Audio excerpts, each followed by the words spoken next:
설 특집 경제 대전망의 이지혜입니다. 트럼프 2.0 시대가 시작이 됐습니다. 미국의 우선주의가 빠르게 진행이 될 걸로 예상이 되는데요.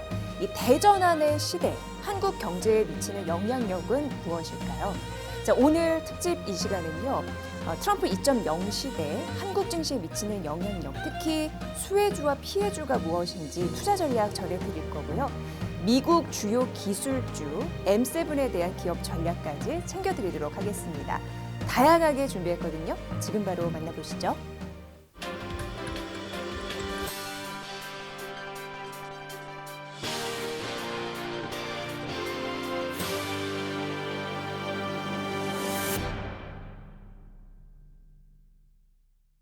트럼프 2.0 시대가 본격적으로 개막을 했습니다. 그렇다면 앞으로 우리는 어떤 대비를 해가야 될까요? 이 부분과 관련돼서 집중 진단을 이어가 보도록 할 텐데요. 오늘은 최양우 전 현대경제연구소 고문과 이야기 나눠보도록 하겠습니다. 고문님 어서 오세요. 네, 반갑습니다.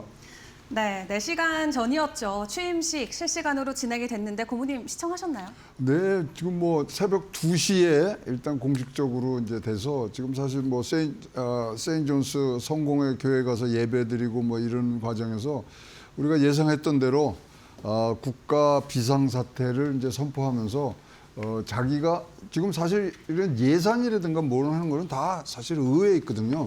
근데 비상사태가 되면 이제 오롯이 자기한테 오기 때문에 자, 이렇게 딱 채를 잡고 지금 가는 부분들인데 사실 47대 미국 대통령 뭐 특이한 점이 많죠. 최고령, 네. 최고 부자, 그리고 132년 만에 징검다리 임기를 지금 시작하고 있고요. 근데 제가 이 평가를 이제 트럼프 한 것 중에 제일 이거다 이렇게 한 거는 옛날에 헨리 키신저 이제 돌아가셨지만 헨리 키신저가 트럼프를 어떻게 얘기를 했냐면 트럼프는 역사상 한 시대가 종언을 고할 때 등장하여 해묵은 가식을 벗겨내는 인물이라 이렇게 했는데 딱 맞는 것 같아요. 그래서 지금 뭐 비상사태 여러 가지들 얘기하고 있습니다만 새로운 것을 하기 위해서 가는데 지금 보면은 굉장히 오버랩 되는 것들이 많아요. 지금 실내에서 이번에 이제 뭐 한파 때문에 하지만 사실 이 정도 한파들은 굉장히 많았거든요. 근데 누구를 따라하냐면 레이건 대통령을 따라합니다.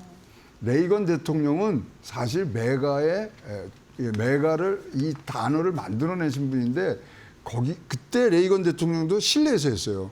지금 초청장이 22만 개가 나갔는데 지금 의회에서 취임식을 하면 600명밖에 못 오거든요. 네. 그런 것들 다 알면서도 지금 하는 부분. 그래서 지금 트럼프의 사실 목적은 제2의 건국 대통령이 되는 그런 것들을 지금 많이들 내부에서 얘기를 하고 있고요. 행정명령들 지금 서명하면서 지금 공식 이제 시작이 됐습니다. 그리고 힘의 가시. 네. 근데 트럼프 캠프 이제 들어가신 분들하고 얘기하면 자기네들한테 허용된 시간은 2년밖에 없다는 얘기들을 자주 해요. 2026년도에 중간선거가 있는데 그 전까지 모든 거를 완벽하게 만들겠다는 의지로 했기 때문에 우리가 생각하는 것보다는 훨씬 빠르고 그리고 기세등등하게 나갑니다. 오직 했으면 역사적인 속도와 힘으로 이제 진행할 것이라는 얘기들을 지금 하고 있고요. 재미나게 이제 이런 것들을 표현들을 하시는 분들을 보면은 제가 하나를 갖고 왔는데 이게 참 재밌더라고요. 어떤 얘기가 나오냐면 지금 여기 사진에 보시면 사진에 나오는 게 이번에 공식 사진입니다. 그래서 이 사진이 굉장히 범죄자의 그 머그샷처럼 돼 있지만 굉장히 의지를 좀 담고 있고요.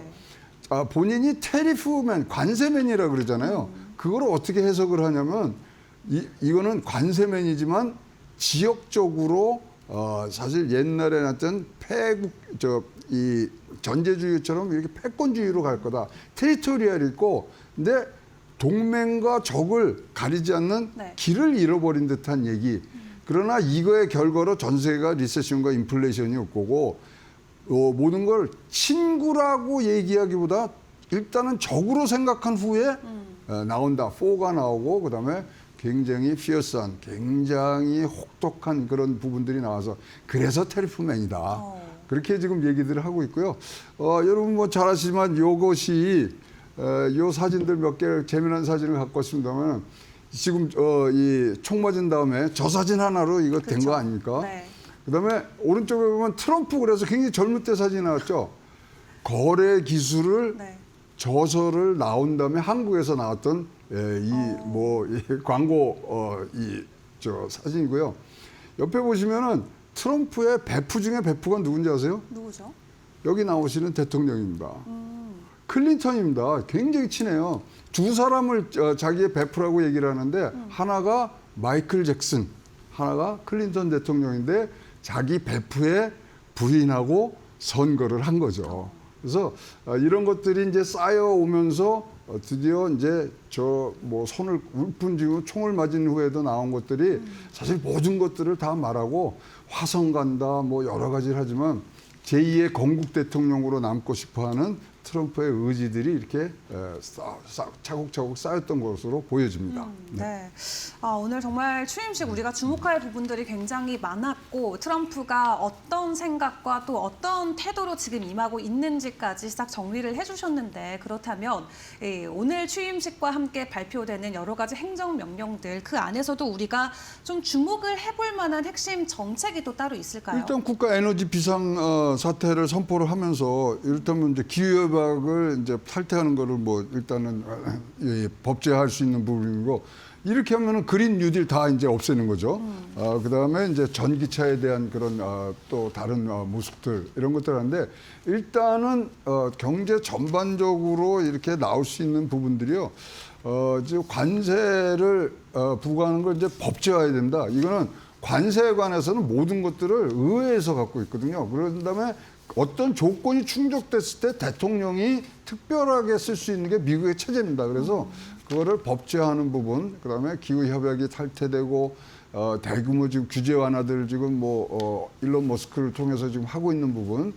그다음에 지금 눈에 띄는 거는 반독재 정책 개정을 통해서 어떤 방향으로 갈지 지금 왈가왈부가 많습니다만은 저 부분도 우리가 지켜봐야 될 부분. 그다음에 일자리 창출법에 대해서 조금 더 강화된 부분들이 있다면 이거는 미국인들을 우선적으로 고용하는 부분들이 굉장히 지금 많이 두각을 하고 특히 이 일자리 창출법의 끝에는 외국에서 투자하는 거에 대해서 굉장히 많은 메리트를 줄 것이라는 그런 기대감도 있습니다.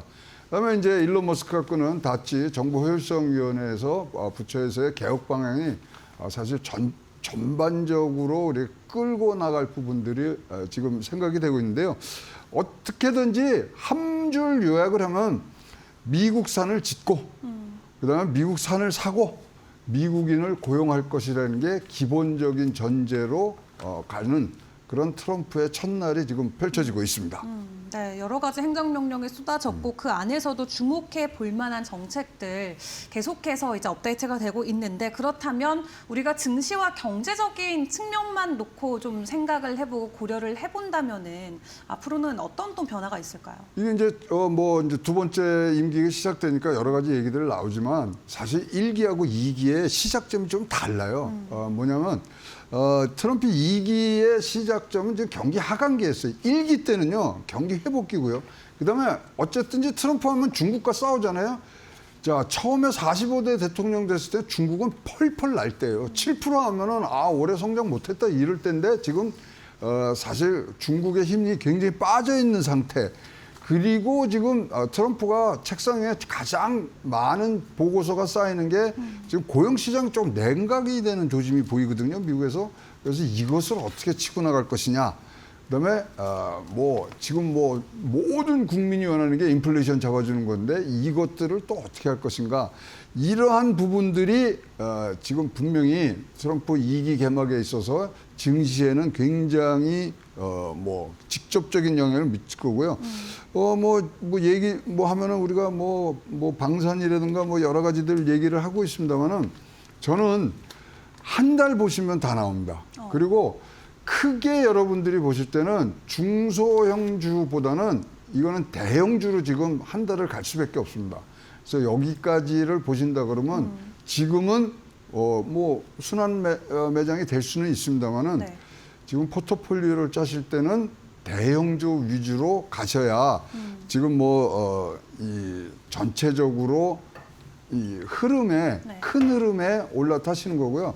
한 달만 보시면은 굉장히 뭐 여러분들 이 트렌드를 잡을 수 있다고 생각하고요. 요번에 제가 뭐 여러 번 이제 강조를 하겠습니다만은 여러분 2026년을 뒤에다 꼭 가정을 놓고 하셔야 됩니다. 지금 트럼프는 저 뭐 이제 재선을 하는 것들이 이제 옵션이 없기 때문에 2026년까지 모든 거를 끝내려고 그럽니다. 그래서 2026년에 중간 선거가 있을 때까지 어떤 식으로 이제 밀어붙이는 그런 정책들이 나오는가를 보셔야 돼서 일단 모든 걸 할 때 거꾸로 계산하셔야 됩니다. 2026년에서 거꾸로 들어오면서 대형주 중심으로 그런 가시는 것들이 굉장히 좋은 트럼프 2기의 이런 뭐 주식을 포트폴리오를 만드는 방법 중에 하나라고 보여집니다. 일단 뭐 중소형주보다는 대형주 위주로 대응을 하는 게 좋을 수 있다라고 말씀을 주셨고 사실 경제와 관련해서 또 우리가 크게 함께 점검을 해봐야 되는 게 또 미중 갈등이 아닐까 네. 싶거든요. 전반적으로 일단 다른 국가들을 향해서 규제 칼날을 들고 있는 트럼프이기 그렇습니다. 때문에 앞으로 글로벌 패권과 관련된 변화의 움직임도 예상을 해볼 수가 있을 것 같은데 어떤 전망들이 가능할까요? 근데 말씀드린 대로 중국이 일기 때 중국이 아니에요. 그게 막 청년처럼 펄펄 날 때가 아니고 지금은 굉장히 힘이 빠져 있는 상태거든요. 네. 그래서 여러분 그거를 보셔야 돼요. 그래서 일기보다는 그렇게 뭐 세게 북댄다가 또 지금 중국이 1등 하는 거 아니야? 그런 것들은 빼놓고 시작을 하시는 게 좋겠고 지금 우리가 G0라 그럽니다. 지금 미국이 사실 아메리카 퍼스트 하지만 사실 아메리카 온리로 가거든요. 자기네 혼자 살려고 그러는데 지금 미국, 러시아, 중국이 G3로서 모든 3국이 수정주의를 지금 부상을 시켜서 기존 세계 질서를 바꾸려고 그럽니다. 트럼프가 하는 건 자유주의의 세계화의 종말이고 다른 데는 자기네들이 블록을 만드는 부분들이 있어서 이게 공격적인 경제 내셔널리즘에 어떻게 중국이 갖고 오느냐. 근데 중국은 지금 2027년까지 대만을 흡수할 거를 준비를 끝낸다 그랬거든요. 그러면 여기는 굉장히 부닥칠 수 있는 부분들이 있는데 모두에 말씀드린 것처럼 중국의 힘이 일기 때와는 다릅니다. 중국이 일기 때는 미국을 자기네 제치고 1위로 올라간다는데 그 얘기 하나도 없지 않습니까? 그래서 생각보다 굉장히 우리가 이게 확전이 될 거라는 것보다는 어떻게 유지를 해가고 미국과 러시아와 중국이 수종주의를 다 갖고 나왔거든요. 그 세계가 어떤 식으로 서로 반응을 하느냐를 보시는 부분들이 있어서 대중경제 크게 우리 예상에서 벗어나지는 않을 것으로 보여집니다.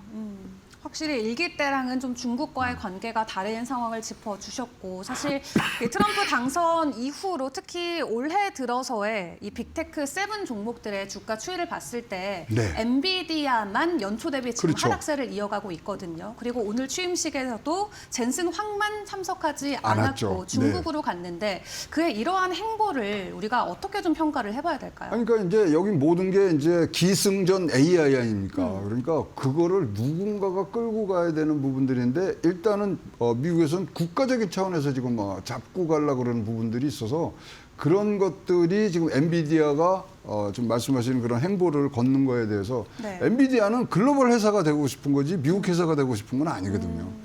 그런 부분들이 지금 나오는데 어쨌든 산업혁명의 변곡점에 있어서 AI는 지금은 절대적인 힘을 지금 갖고 있기 때문에 그런 차원에서 지금 엔비디아를 보시고 엔비디아 그러면 이제 조금씩 이제 지금 떨어지고 이러지 않습니까? 엔비디아는 너무 많이 올랐습니다. 그렇기 때문에 산이 높으면 골도 깊거든요. 그래서 이거를 어떤 식으로 현명하게 잘 지내가느냐에 따라서 엔비디아 포트폴리오에는 약간의 수정들이 필요하실 거라고 보여집니다. 네. 자, 그렇다면 한국과 미국의 관계는 앞으로 어떻게 될지도 좀 미리 예상을 해봐야 될 것 같은데 조금 더 강화되는 쪽으로 저희가 생각을 해봐야 될까요? 네, 동맹에는 어떤 흔들림이 없을 건데 이번엔 지금 이제 한 1시간 전에 한국에 대해서 언급을 했어요. 근데 농담적으로 했죠. 우리 유권자들이 나보고 케이오스라 그러는데 한국 봐라, 한국이 케이오스다 그런 농담을 네. 좀 했는데 일단은 우리나라는 이제 처음에 주고받아야 되는 그런 상황으로 생각했는데 줄 거를 먼저 줘야 될 상황인 것 같습니다. 그래서 일단 뭐 거래 협상의 아주 대가인 트럼프하고 만날 때는 일단 주고 가야 된다.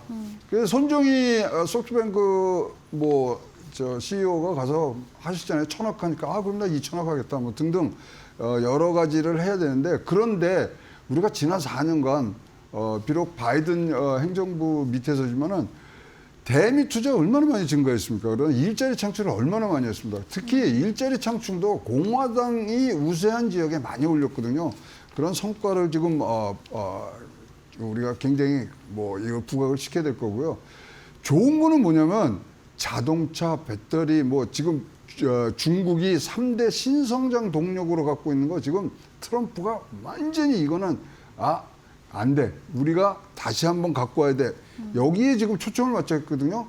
그거의 혜택은 오롯이 한국에밖에 지금 돌아올 수밖에 없다.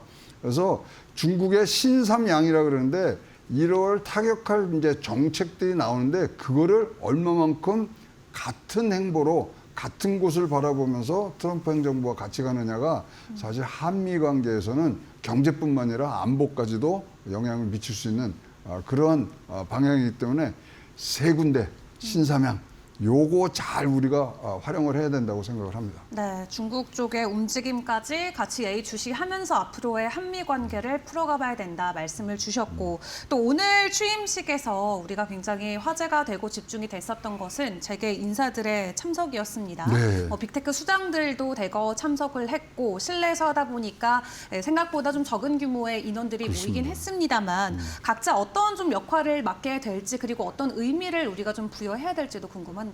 취임식 날요. 저도 8년 전에 가서 끝자리에 앉아 있었습니다만은 네. 죽기만 하지 만날 수도 없습니다. 그래서 갔다는 것 자체가 굉장히 큰 의미를 두고 얘기를 해야 되고요. 지금 한파로 인해서 실내에서 하기 때문에 거기는 의회에서 하는 데는 600석밖에 안 돼요. 네. 초청장 22만 개가 나왔습니다. 그러면 그 옆에 아레나에서 이제 식을 한다 그러는데 거기는 2만 명밖에 못 들어가거든요. 그렇다면은 지금 가신 분, 우리 여러 한국에서 가신 정재계 분들은 무도회를 공략을 하셔야 돼요. 그래서 거기 내각 무도회도 있고 만찬 무도회 있는데 거기서 일단은 한국이 지금 우리 동맹 얘기도 하시겠지만 경제적으로 굉장히 튼튼하게 같은 방향을 보고 갈 수 있다는 그런 확신을 좀 먼저 얘기를 해줄 것 같고요. 확신을 들게 해줄 것 같고요. 뭐를 받아올 것보다 줄 거 먼저 줘야 됩니다. 거래 협상의 대가인데 한국에서 이런 오퍼가 있었습니다. 등등을 알리는 그런 기회로 하고요. 결국은 한국이 지금 중국을 아주 매몰차게 트럼프 2기에서 몰아친다 그러면 수혜를 받을 수 있는 부분들이 많기 때문에 그 부분을 우리가 잘 공략하는 그런 모습들을 보여야 되고요.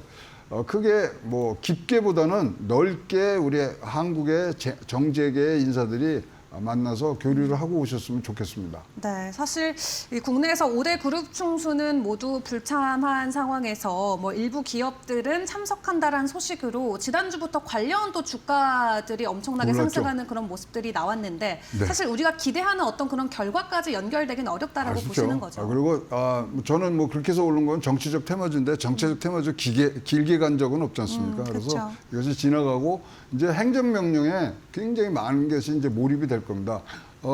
지난 시간에 제가 출연했을 때도 말씀을 드렸지만 지금 얘기하는 모든 것들은 100시간 안에 다 끝낸다 그랬거든요. 100일이 아닙니다. 100시간. 그 아주 짧은 시간을 우리가 잘 보고 있어야 됩니다.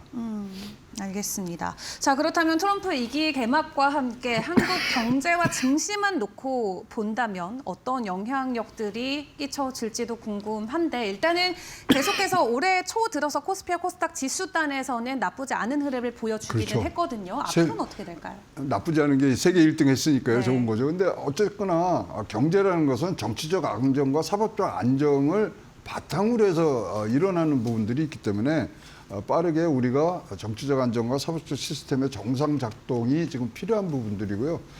아까 트럼프가 농담처럼 내겠지만 한국이 케이오스다 그랬는데 인정합니다. 우리가 케이오스고 또 우리 국민들이 합심을 하고 또 지금 여러 가지 논란이 많은 이런 과정들에 있어서 진짜 해안들을 모아야 되고 우리가 먼저 안정이 돼야지만 어떤 거를 얘기해도 거기에 의미 있는 그런 정책들이 같이 한 방향을 볼 수 있기 때문에 저는 뭐 한국 경제 전망에 대해서는 정치적 안정과 사법 시스템의 정상 작동이 일단은 모든 곳에 우선해서 빨리 해야 되고 여의도에 지금 뭐 우리 정치를 이끌고 있는 주역들이 이제는 진짜로 싸움이 아니라 이것을 이제 봉합하는 과정으로 빠르게 전환이 됐으면 좋겠습니다.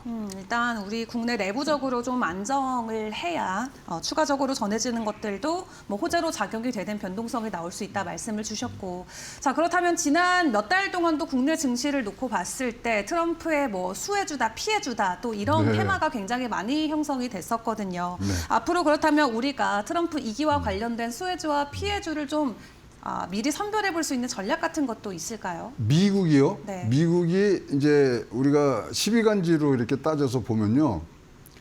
뱀해에 가장 수익률이 낮습니다. 그런데 올해 뭐가 겹쳤냐면 새로운 대통령의 취임 1주년이 이제 첫 해가 겹치면 항상 첫 번째 해는 올라갔거든요. 그래서 지금 제가 조심스럽게 말하면 1월 달 주식 시장을 보시면요.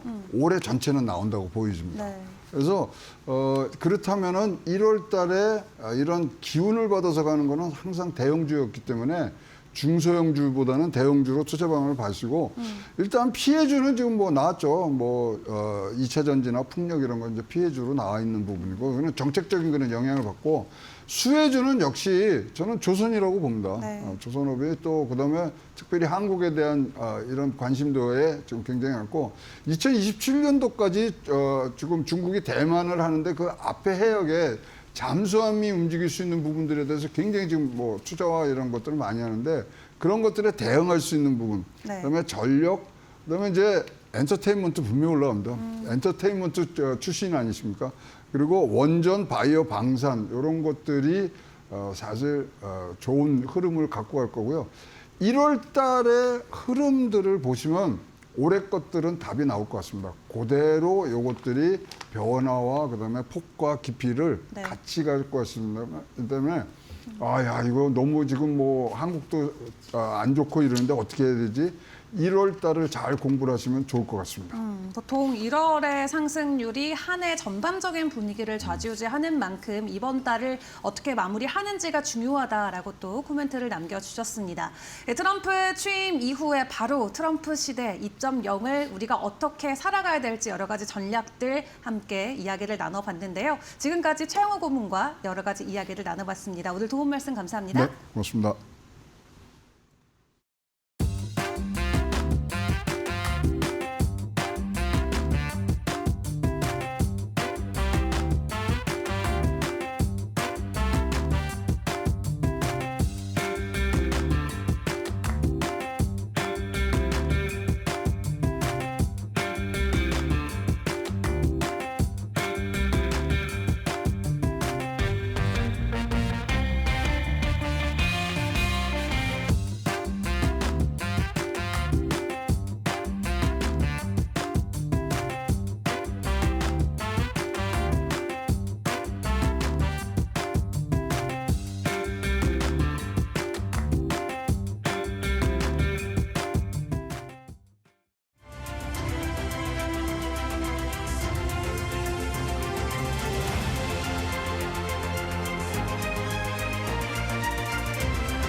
네, 이코노미톡 시작을 하겠습니다. 트럼프가 제47대 미국 대통령에 취임을 했습니다. 백악관에 입성을 했습니다.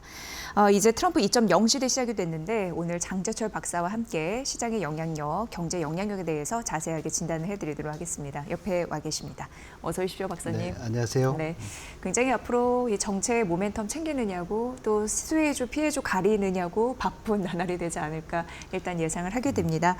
예, 취임 첫날인데 관세 부과 결과를 예고한 것과 달리 조금 신중한 모습을 일단 보이고 있는 상황이고요. 그전에도 우리가 언급을 한번 해드린 바가 있는데 AFPI라고 미국 우선 정책 연구소인데 이쪽에서 거의 트럼프 일기 때부터 재집권을 위한 여러 가지 정책 공약을 또 연구를 했잖아요.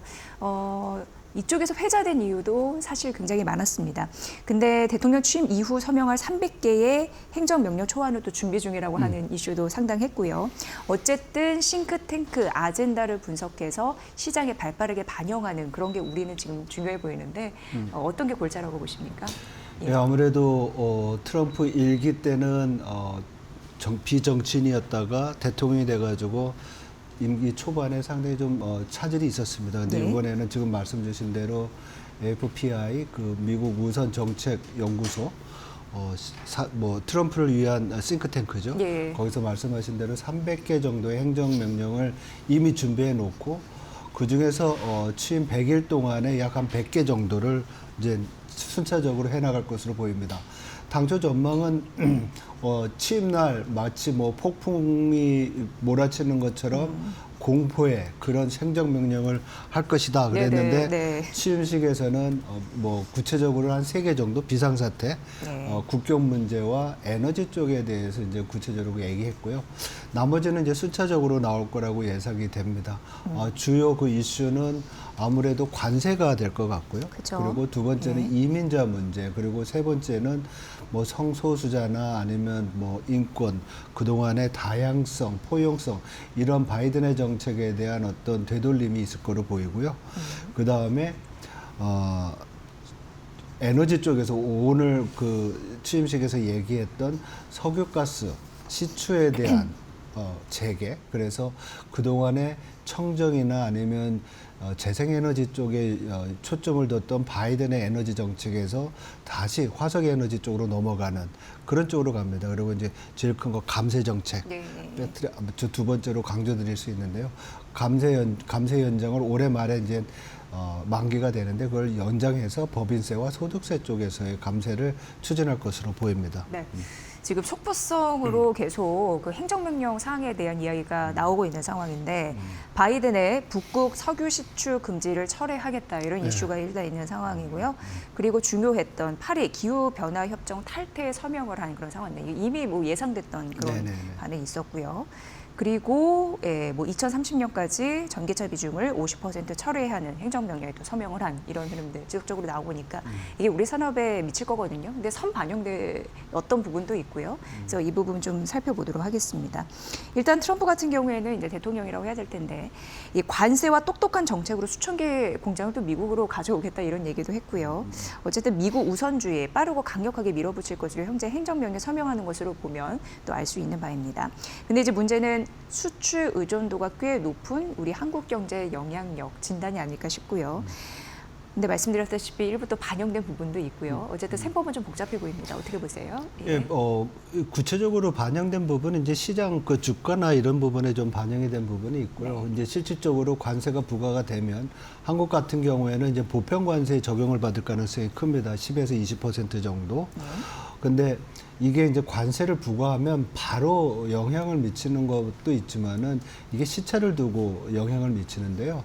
보통 한 3개월까지 예를 들면 10%의 관세를 부과하면 미국의 그 학계 쪽에서의 분석에 따르면 10% 관세 부과에 약 한 3개월 동안 10% 정도의 그 수출이 감소하는, 수입이 감소하는 그런 영향이 있고 그 이후에는 그 효과가 2배가 된다고 합니다. 그래서 이게 이제 시간을 가지고서 점차 영향이 커지는 부분이 있고 한국 같은 경우에 보편 관세 10%를 부과할 경우에 그리고 중국에 대해서 만약에 이제 60%의 관세를 부과한다고 하면 한국의 대미 수출이 반도체와 그 자동차 이런 부분에서 약 8% 내외의 감소가 일어나면서 대미 수출이 9% 정도 주는 거로 나오고 있습니다. 그리고 경제 성장률도 약 한 0.4% 정도 주는 GDP도 0.4% 감소하는 그런 좀 부정적인 영향이 예고되고 있습니다. 네. 뭐 일단 속보로 나오는 거 보면은 뭐 1월 1일부터 20일까지 수출을 보니까 전년 대비해서 한 5% 감소했고 이달 수출이 좀 역성장이 우려가 된다. 이런 이슈까지 있거든요. 이거는 참고 사항으로 살펴보시면 될 것 같고요. 박사님께서 그 부분 잘 정리를 해주셨습니다.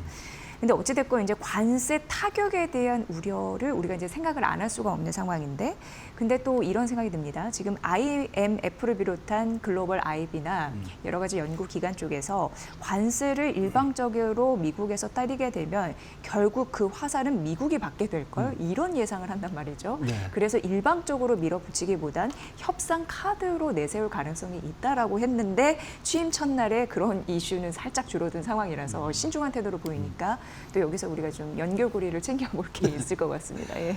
네, 아무래도 네. 관세를 부과하면 사실은 관세의 반 정도는 소비자 물가에 전가되는 거로 네, 분석을 하고 네, 있거든요. 네. 우리가 이제 관세의 물가에 대한 전이율이라고 얘기하는데 이런 경우가 되면 소비자 물가가 상승하니까 아무래도 소비가 위축될 수가 있겠죠. 그리고 소비가 위축되면 성장률이 좀 둔화될 수가 있는 부분이 있는데 문제는 이게 미국이 관세를 부과하면 상대국에서 보복 관세를 하잖아요. 네.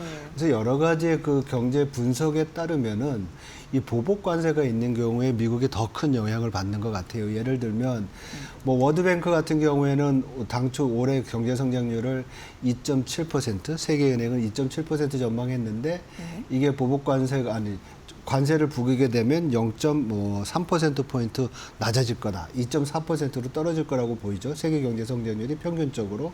근데 미국 같은 경우에는 약 한 0.4%로 그것보다 더 떨어질 거로 보여요. 그리고 시티가 분석한 거에 따르면 10%의 보복 관세의 경우에 미국 경제가 0.7%포인트 떨어지고요, 성장률이. 반면에 이제 세계 경제는 약 한 0.3% 주는 그런 상황입니다. 근데 말씀드린 대로 보복 관세가 되면 이러한 미국의 성장률 둔화 추세가 0.7에서 1.5%로 내려오고요. 또 세계 경제도 0.3에서 0.6으로 그래서 무역 전쟁이 일어나면 미국뿐만 아니라 세계 경제뿐만 아니라 미국 경제도 그 큰 타격을 받게 되는 그런 상황을 예상하고 있습니다. 네. 어쨌든 트럼프는 앞으로 미국 경제를 어떻게 보면 강하게 하기 위한 미국 퍼스트 정책을 지속적으로 보여줄 것으로 예상되고요. 사실 미국 경제 같은 경우에는 뭐 여전히 탄탄하다는 걸 여러 가지 경제 지표를 통해서 우리는 확인하면서 약간 좀 부럽다라는 느낌도 받게 되는 요즘입니다. 그렇다면은 금리 인하 여력이 줄어들까? 이것도 한 축으로 좀 생각을 해봐야 되는 상황이고요. 트럼프 정책, 특히 이민자 추방에 대한 워낙 이제 당선 때부터 이 얘기는 좀 많이 했으니까요. 그런데 일각에서는 이게 오히려 미국 경기 침체를 초래할 가능성이 있다라고 하면서 맞불을 놓는 상황이라서 좀 전략적인 모색이 좀 필요해 보이지 않나라는 생각도 하게 되는데요.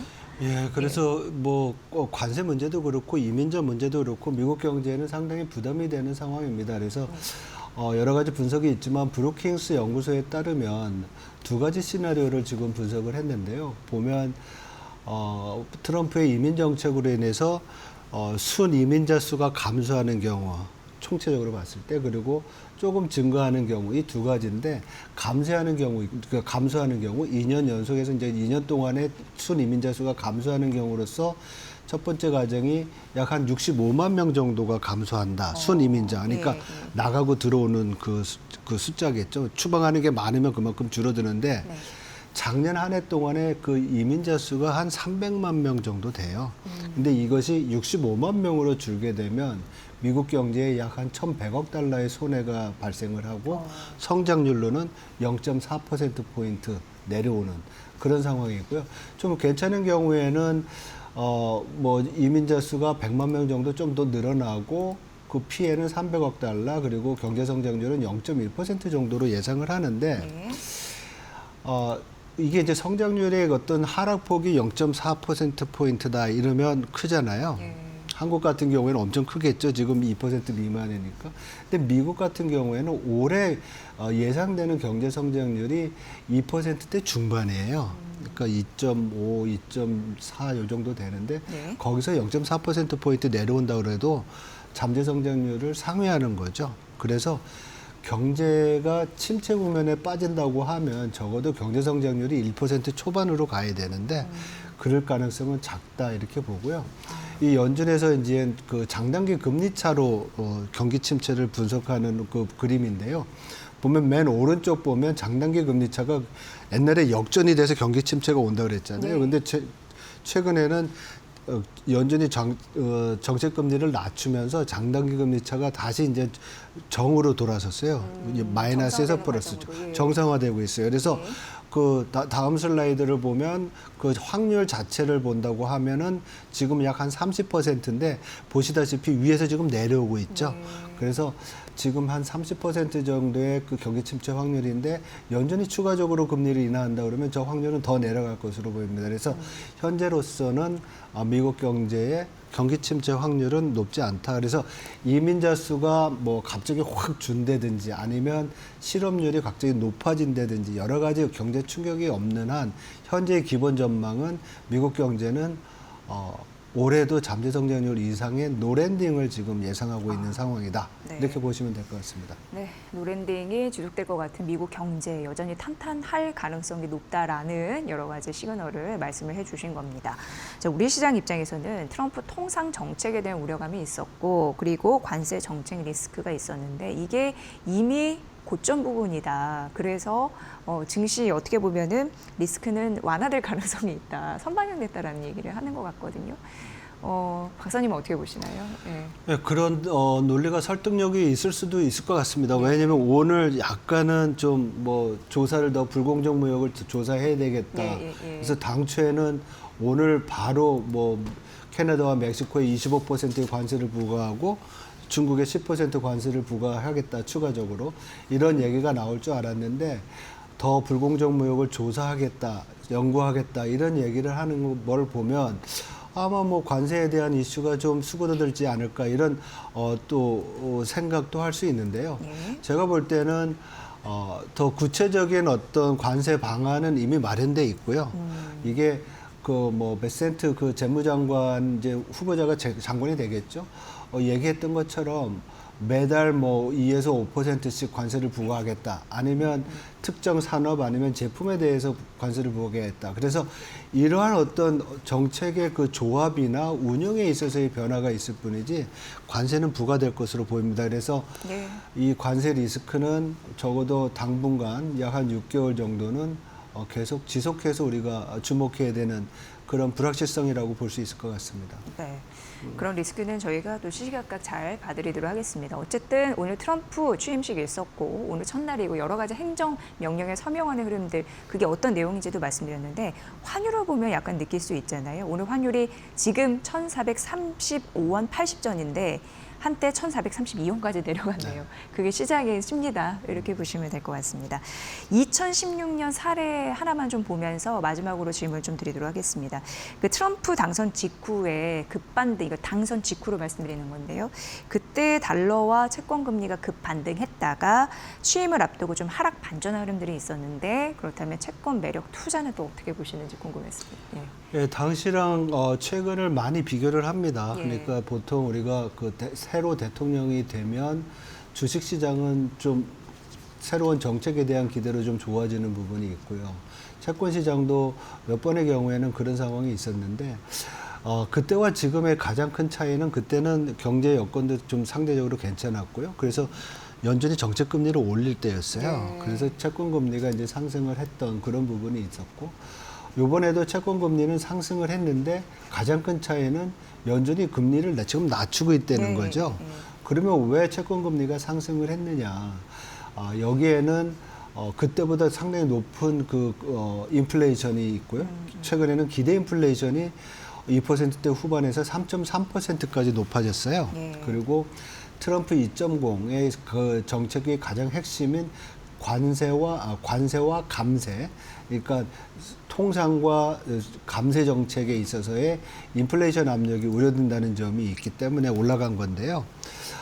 이러한 것들이 연준이 앞으로 향후에 정책 금리를 뭐 2번에서 3번 정도 낮춘다고 하더라도 국채금리, 시장금리 하락을 좀 많이 제약할 것으로 보입니다. 더군다나 감세 같은 경우가 되면은 이제 재정 적자가 늘어나잖아요. 네. 그래서 이런 것들이 국채 발행을 늘려서 소위 말해서 이제 국채 가격이 이제 떨어져서 금리가 올라가게 되는 그런 현상을 유발할 수 있다는 점도 좀 금리가 높은 수준에 있을 거다. 네. 그래서 지금보다는 연말 되면 좀 내려오겠지만 높은 수준에 있을 거라고 예상을 하고 있습니다.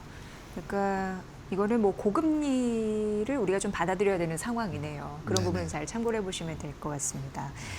트럼프 미국 대통령이 백악관에 입성을 하면서 이제 미국 우선주의 정책이 가속화될 것으로 예상되는데요. 글로벌 지갑 변동이 예고된 상황에서 우리 증시 투자 전략에 대해서 살펴드렸습니다. 장재철 박사와 함께했습니다. 잘 들었습니다. 네, 고맙습니다.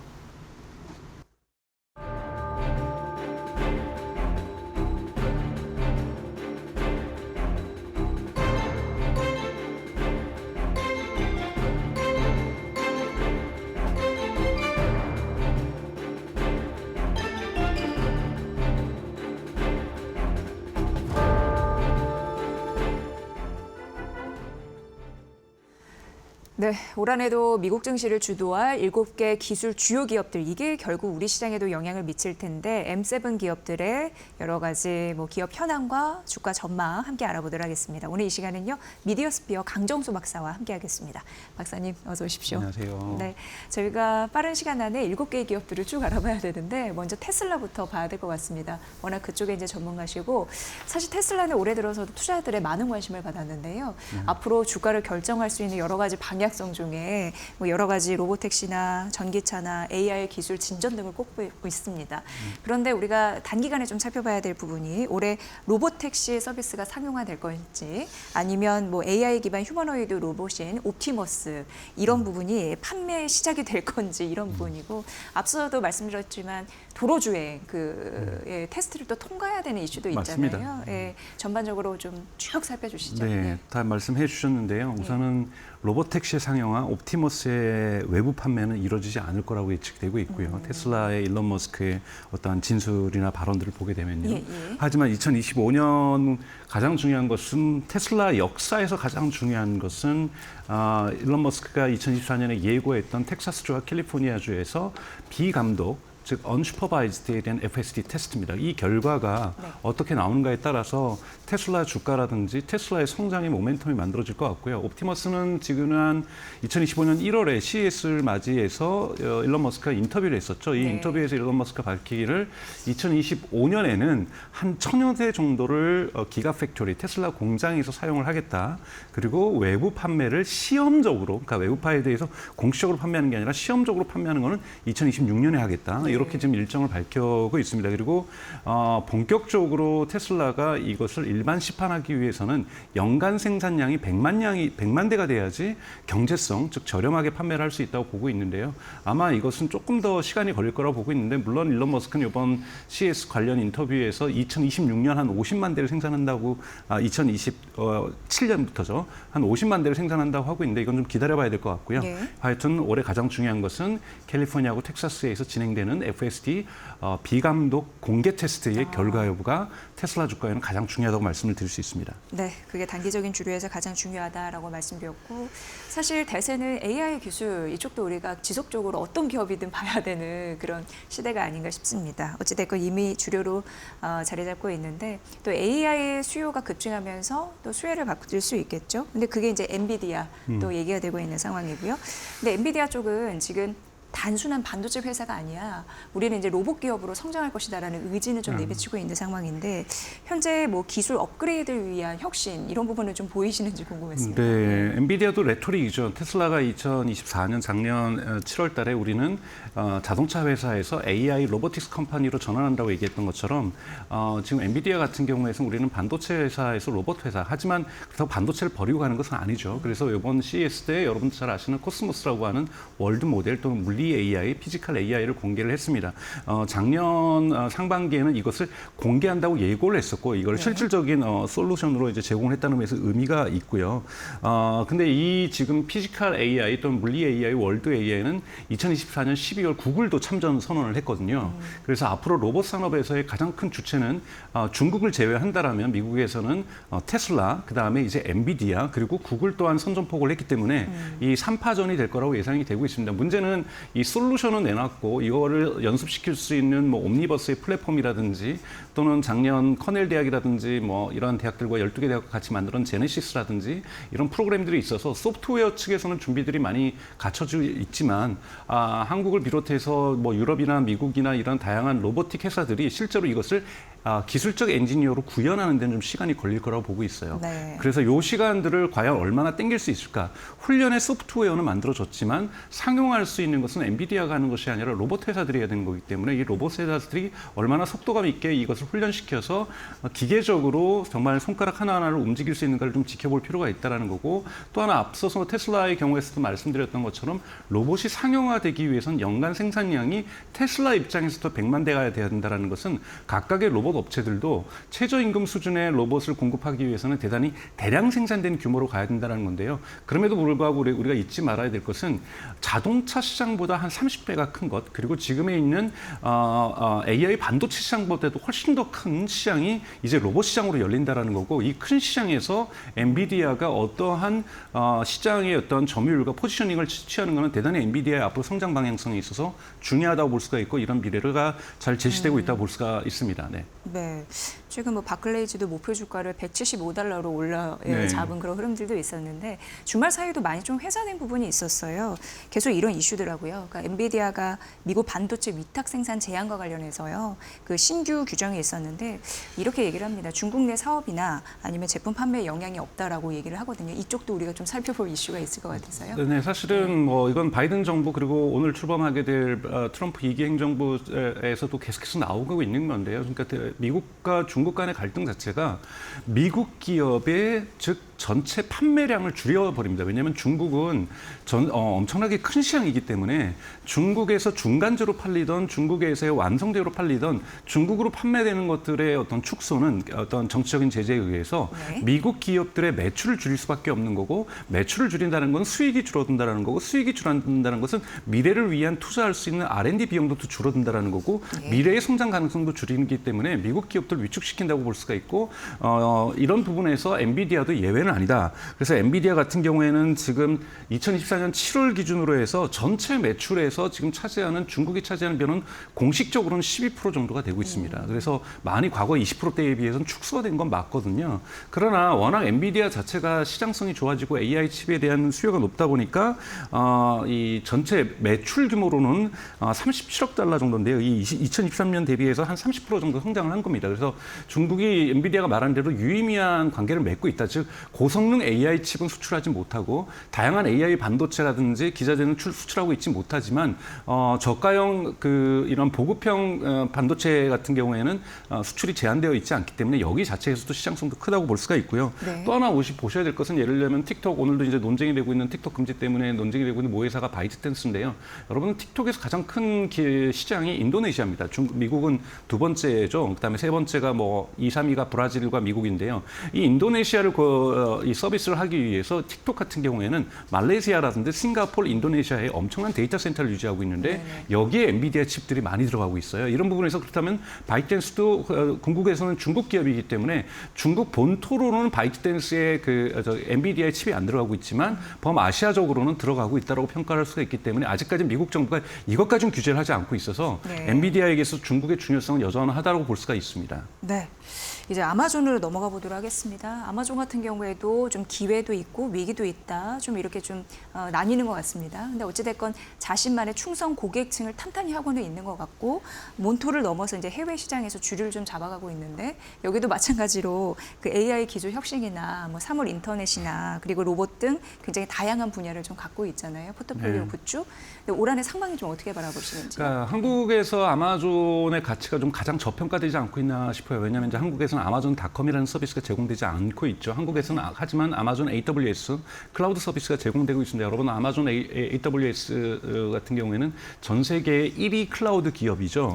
여기에 최근에 이제 클라우드 기업들 아마존 클라우드라든지 마이크로소프트 애저라든지 구글 클라우드에 어마어마한 데이터 센터라든지 AI 칩들이 들어가고 있는 거고 이것 때문에 계속해서 자본 투자를 하고 있습니다. AWS 입장 같은 경우에는 아마존 같은 경우에는 2024년 기준에서 지금 추정되고 있는 카피탈 엑스펜디처가 750억 달러예요. 근데 이게 2023년 대비해서 2023년이 574달러였거든요. 그러니까 되게 큰 폭의 증가했던 거고 2025년에도 계속 증가하는데 여러분 750억 달러라는 것은 우리로서는 상상을 할 수가 없는 일개 기업이 투자하고 있다는 거죠. 이건 뭐냐면 아마존이 AI 미래를 위해서 대단히 건실하게 투자를 하고 있다. 대규모적으로 투자를 하고 있다는 부분이고 실제로 작년 11월에 노바라고 하는 자체 거대 언어 모델도 출시를 했고요.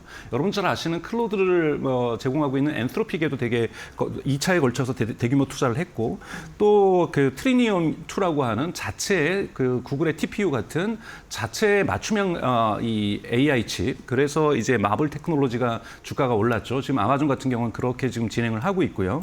그리고 이러한 부분에서 지금 AI에 투자된 부분들이 충실하다라는 부분이 있다면 이 부분이 이제 아마존의 장점이고 아마존의 양점이라고 하고 또는 아마존의 도전이라고 한다면 여러분 잘 아시는 테무라든지 중국 이커머스 기업들이죠. 미국에서 강력하고 유럽에 그러니까 지금 아마존에서 가장 큰 시장은 북미 지역하고 유럽 지역입니다. 근데 이 유럽 지역과 북미 지역에서 지금 테무가 너무나도 빠르게 성장을 하고 있고 이 테무의 공세에 맞춰서 아마존도 아마존 하울이라고 하는 중국에서 만든 제품을 판매하고 있다는 것. 이 부분이 이제 아마존에겐 첫 번째 도전이라고 볼 수 있고요. 두 번째 도전은 아마존에서 판매되고 있는 미국 아마존에서 판매되고 있는 전체 제품의 50%가 중국산입니다. 메이드 인 차이나라는 거죠. 그렇다면 트럼프 2기 행정부가 여기에 대해서 포괄적 관세를 매겨버린다면 이 아마존 같은 경우는 되게 충격을 받게 되겠죠. 아무리 관세가 통화에 의해서 관세 효과가 100% 가격에 달러에 반영되지 않는다고 할지라도 위안화가 약화되고 달러가 강세가 되는 효과를 발휘하기 때문에 바로 가격이 큰 상승으로 올라가지는 않더라도 가장 일상적으로 미국의 중산층들이라든지 가처분 소득이 낮은 사람들이 사용하고 있는 아마존에서 이러한 가격 상승이 이루어질 경우에는 아마존 매출에 큰 타격이 있을 수 있다. 그래서 여러분들 아시는 우선 스콧 베센트가 지금 현재 재무부 장관으로 내정이 됐는데요. 다행히 이 재무부 장관으로 내정된 베센트 같은 경우 상무부 장관이 아니라 재무부 장관으로 내정된 베센트 같은 경우에는 포괄적 관세에 대해서 반대하는 입장이에요. 그런 부분에서 아마 아마존이 예외가 될 수 있고 애플이 예외될 수 있다는 부분에서 이 가능성 좀 낮지만 하지만 아직까지는 트럼프 2기 행정부가 이제 시작되고 있기 때문에 어떠한 관세 정책을 할 것인가 즉 포괄세 관세를 할 것인가 아니면 타겟, 특정에 대한 관세를 할 것인가 이런 부분들은 좀 지켜볼 필요가 있고 만약에 포괄적 관세를 한다면 아마존은 마이너스 큰 손실을 좀 겪게 될 거라고 예측되고 있습니다. 네. 네, 그런 부분은 좀 우려스럽네요. 구글 같은 경우에는 AI의 검색 이런 부분이 사실상 주요 리스크입니다. 오픈 AI도 있고요. 최근 막강한 경쟁력으로 떠오른 경쟁사죠. 퍼플렉서티 네. 여기에 인기를 좀 날로 높아지는 것으로 보이는데요. 네. 네. 구글 같은 경우는 여러분 아무리 구글 클라우드라든지 구글 AI라든지 또는 양자 컴퓨터라든지 또는 구글의 웨이모라든지 다양한 신기술에 대한 투자가 있지만 구글의 전체 매출의 80%를 여전히 검색 광고가 차지하고 있다는 거 여러분 잊으시면 안 됩니다. 구글은 검색 기업인 거고 검색 광고 기업인 거죠. 매출의 80%가 검색 광고에서 나오고 있습니다. 그런데 이제 작년 10월부터 처음으로 여러분 구글의 전 세계 시장 점유율이 90%였는데 작년 10월부터 90%를 꺾였어요. 그래서 지금 89.5%, 88% 뭐 이런 식으로 지금 하락세가 뚜렷하게 나오고 있는데 이건 구글이 처음으로 90%를 시장 점유율을 만들어냈던 지난 20년 이후로 처음 나타난 현상이라고 볼 수 있기 때문에 되게 큰 사건이라고 볼 수가 있습니다. 그래서 2025년 이 부분을 대체하는 것이 지금 구글도 스스로 AI 개요 또는 AI 오버뷰스라고 하는 AI 검색을 제공하고 있는데요. 말씀하셨던 퍼플렉시티라든지 가장 지금 구글을 치고 올라오는 것은 마이크로소프트의 빙보다도 가장 치고 올라오는 것은 오픈 AI에 있는 챗GPT에서 사람들이 검색을 많이 하면서 구글에서 검색을 하게 되는 경향성이 줄어들고 있는 부분입니다. 그래서 2025년에는 구글이 AI 검색을 얼마나 이러한 공세에 맞춰서 자신의 시장 점유율을 계속 유지할 수 있는가? 가장 중요한 것은 이 시장 점유율을 유지하든 아니든 중요한 건 광고 매출을 계속 유지할 수 있는 거 없는가? 이거를 여러분들 반드시 좀 살펴보셔야 될 포인트라고 저는 생각하고 있습니다. 네. 네. 기술 기업 M7을 저희가 좀 살펴드리고 있는데 좀 공통적으로 모아지는 이슈가 있습니다. 바로 AI 전력 수요가 급증하면서 이런 부분에 이제 원자력 투자도 노력으로 좀 기울여야 되는 상황이다라는 부분이고요. 대표적으로는 아마존, 마이크로소프트, 구글, 메타 등이 예일가 예의지 않을까 이런 생각을 하게 되네요. 지속적으로 이슈는 나오고 있습니다. 네네, 뭐 예. 원자력 투자도 원자력 투자지만 뭐 재생에너지도 다 하고요. 이 사람들이 이제 아리백에 다 가입되어 있기 때문에요. 원자력 발전까지는 원래는 재생에너지 아리백에 포함되어 있지 않는데 로비를 해서 원자력 발전을 지금 집어넣으려고 하죠. 여하튼 지금 국제 에너지 기구에 따르면 IEA에 따르면 지금 2023년 대비 2026년에 전력 수요가 정확하게 데이터 센터에 2배로 증가합니다. 2배라는 건 여러분 어마어마한 양입니다. 2배를 갖다가 단기간 내에 2, 3년 안에 마련한다는 것은 어마어마한 거고요. 이때는 물불 가리지 않는 거죠. 재생에너지, 원자력, 뭐 LNG, 가장 뭐 화석연료는 이건 이제 가리지 않을 거라고 보고요. 그래서 특히 재생에너지, 원자력, LNG에 대한 천연가스에 대한 투자는 어마어마하게 이루어질 거라고 보고요. 또 하나는 미국의 여러분 가장 큰 문제가 전력망, 그리드가 대단히 낡았다라는 거죠. 여기에 대한 교체 수요가 엄청납니다. 2배로 증가하는 전력을 안정적으로 공급해 줄 수 있는 전력망, 이거를 공급해 줄 수 있는 이러한 기업들도 지금 엄청나게 지금 주가가 오르고 있는 거죠. 그래서 전력망 산업에 어떠한 기업들이 있는 것도 여러분 보실 필요가 있다고 저는 생각이 듭니다. 네. 네. 자, 애플도 살펴보도록 하겠습니다. 세계 시총 1위 기업인데 여기가 사실 작년 내내 매출이 좀 줄어드는 흐름들이 네. 있었고요. 중국에서도 자꾸 좀 밀리고 있는 현상이 나타나고 있습니다. 이게 주가에도 좀 반영이 되고 있죠? 네, 네. 반영이 될 겁니다. 2025년에 이제 애플이 이제 기대했던 거는 전체적인 투자자들은 애플 인텔리전스죠. 애플 인텔리전스가 아이폰에 대한 교체 수요를 만들 것이다. 그리고 아이폰에 대한 추가 수요를 만들 것이라고 예측을 했었는데 애플 인텔리전스가 지금 아직 한국어로는 서비스가 되고 있지 않습니다만 영어로 서비스가 되고 있는데 이것이 기대치에 못 미치고 있다는 평가가 중심이고요. 네. 아직 중국에서 애플 인텔리전스가 서비스가 되지 않고 있습니다. 애플은 지금 중국에 있는 바이두라든지 중국 기업들과 협력해서 애플 인텔리전스 서비스를 지금 기획을 하고 있는데요. 이렇게 자꾸 애플 인텔리전스의 어떤 성능 향상이 기대치 이하라든지 출시가 지연됨에 따라서 아이폰 매출 자체가 지금 탄력을 못 받고 있는 것, 이것이 애플이 겪고 있는 가장 큰 문제라고 볼 수가 있고, 이 사이에 중국의 비보라든지 하웨이라든지 샤오미들이 치고 올라오고 있는 거죠. 특히 하웨이 같은 경우 여러분 죽었다고 생각하실 수 있지만 트럼프 1기 행정부에 의해서 미국에서 완전히 철수된 금지된 기업이죠. 그럼에도 불구하고 하모니라고 하는 자체 OS를 들고 나오면서 중국에서는 여전히 시장에서는 대단히 강력한 경쟁자로서 성장하고 있기 때문에 애플에게는 쉽지 않은 상황이라고 볼 수 있습니다. 여러분, 애플은 중국 전체에서 일어나는 애플의 매출은 전체 애플의 25%입니다. 결코 애플은 중국을 무시하고 성장할 수 없는 기업이기 때문에 애플이 얼마나 중국에서 의미 있는 성장을 할 수 있는가를 여러분 2025년에도 지켜보는 것이 애플의 기업 가치가 어떻게 변할 수 있는지를 판단하는 데 있어서 가장 중요하지 않을까로 저는 보고 있습니다. 네. 이렇게 올해도 주목될 미국 M7 기업들에 대해서 주요 이슈와 전략을 아주 숨바쁘지만 좀 명확하게 전해주셨습니다. 오늘 함께 하신 분 미디어스피어 강정수 박사의 분석으로 여러분 함께 하셨습니다. 잘 들었습니다, 박사님. 고맙습니다. 네.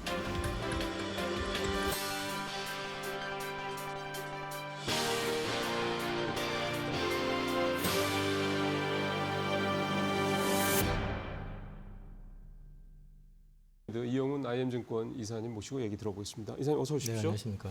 예, 뭐 어제 불꽃놀이, 오늘 이제 새벽에 이제 취임을 우리 시간으로 이제 새벽에 취임식을 이제 가졌고, 뭐 예상했던 내용들이 되게 많더라고요. 이제 미국 우선주의 가겠다. 그 다음에 황금 시대라는 표현도 취임사에서 좀 했었고, 뭐 매일 미국을 최연소하겠다 이런 얘기도 있었고. 뭐 아메리카 퍼스트 얘기는 뭐 당연히 좀 또 나왔고 등등 여러 가지 나왔는데 좀 주목을 해야 될 부분이 아직 행정명령이 좀 서명했다는 얘기들이 아직 이제 뭐 속보로 좀 나오겠습니다. 그때 말씀드리겠고 홈페이지에요. 그러니까 미국 정부 홈페이지에 트럼프 2기 행정부에서 우선순위를 두고 있는 6개 정책 의제가 이제 공식적으로 올라왔더라고요. 보면은 인플레이션 종식과 생활비 인하, 미국 노동자를 위한 감세, 그다음에 국경 안전 강화. 이거는 이제 불법 이민자 추방 관련된 그 내용이겠고요. 그다음에 힘을 통한 평화 복원. 이거는 이제 외교 안보적인 차원의 얘기가 되겠고, 에너지 패권 얘기 예상대로 나왔고요. 미국의 도시를 다시 안전하게 만들겠다. 이건 미국 내부에 이제 어떤 그런 치안 문제 이런 부분들을 이제 언급한 거라고 좀 보여집니다. 그래서 아무래도 이제 이사님 모시고는 주로 이제 경제 관련된 얘기를 해봐야 될 텐데, 인플레 종식과 생활비 인하, 그다음에 노동자를 위한 감세, 그다음에 에너지 패권. 크게 보면 이 우선 정책 6개 중에 3개 정도가 경제 쪽으로 좀 볼 수가 있겠더라고요. 어떤 것들 이 3가지 중에서 이사님께서 이제 좀 그동안 생각하시던 부분들 관련해서 좀 어떤 게 좀 일단 머릿속에 좀 딱 떠오르세요? 일단 우선 그 끝난 그 유럽 쪽 증시를 보면은 상승에서 끝이 났거든요. 근데 이제 그 이유가 뭐냐면은 네. 원래 첫날 관세를 바로 즉각 시행하겠다고 얘기를 했었는데 아, 그게 빠졌죠. 그게 빠졌습니다. 예. 그게 빠졌다는 거는 또 뒤집어 놓고 얘기하면은 이제 인플레 종식과 관련된 얘기가 있잖아요. 아, 그러면 그래서 이제 이게 들어가 있구나. 그게 협상용이라는 얘기를 계속 했었고 네. 아마도 이제 관세를 부과는 하긴 할 것 같은데 이제 생각했던 것처럼 아주 강력하게 일괄 관세 이런 거보다는 그때 맞춰가지고 자기네들이 이제 예를 들어 가지고 수입하는데 대체 수단이 없을 때는 네. 관세를 부과 안 하고 또 이제 대체 수단이 있을 때 같은 경우는 좀 강하게 부과하고 또 심하게 말씀드리면 적성국 내지는 자기들하고 좀 반하는 경쟁 국가한테는 좀 관세를 세게 부과하는 반면에 이제 말 좀 듣고 이렇게 따라오는 쪽 내지는 이제 투자하는 쪽 이런 쪽에는 또 관세를 좀 낮춰주는 이런 식으로 해가지고 하겠다라는 좀 의지가 들어가 있는 거 아니냐. 완전히 길들이기예요. 예. 그리고 뭐 사실 이제 미국 중심의 세계를 만들겠다는 얘기니까. 그렇죠. 네.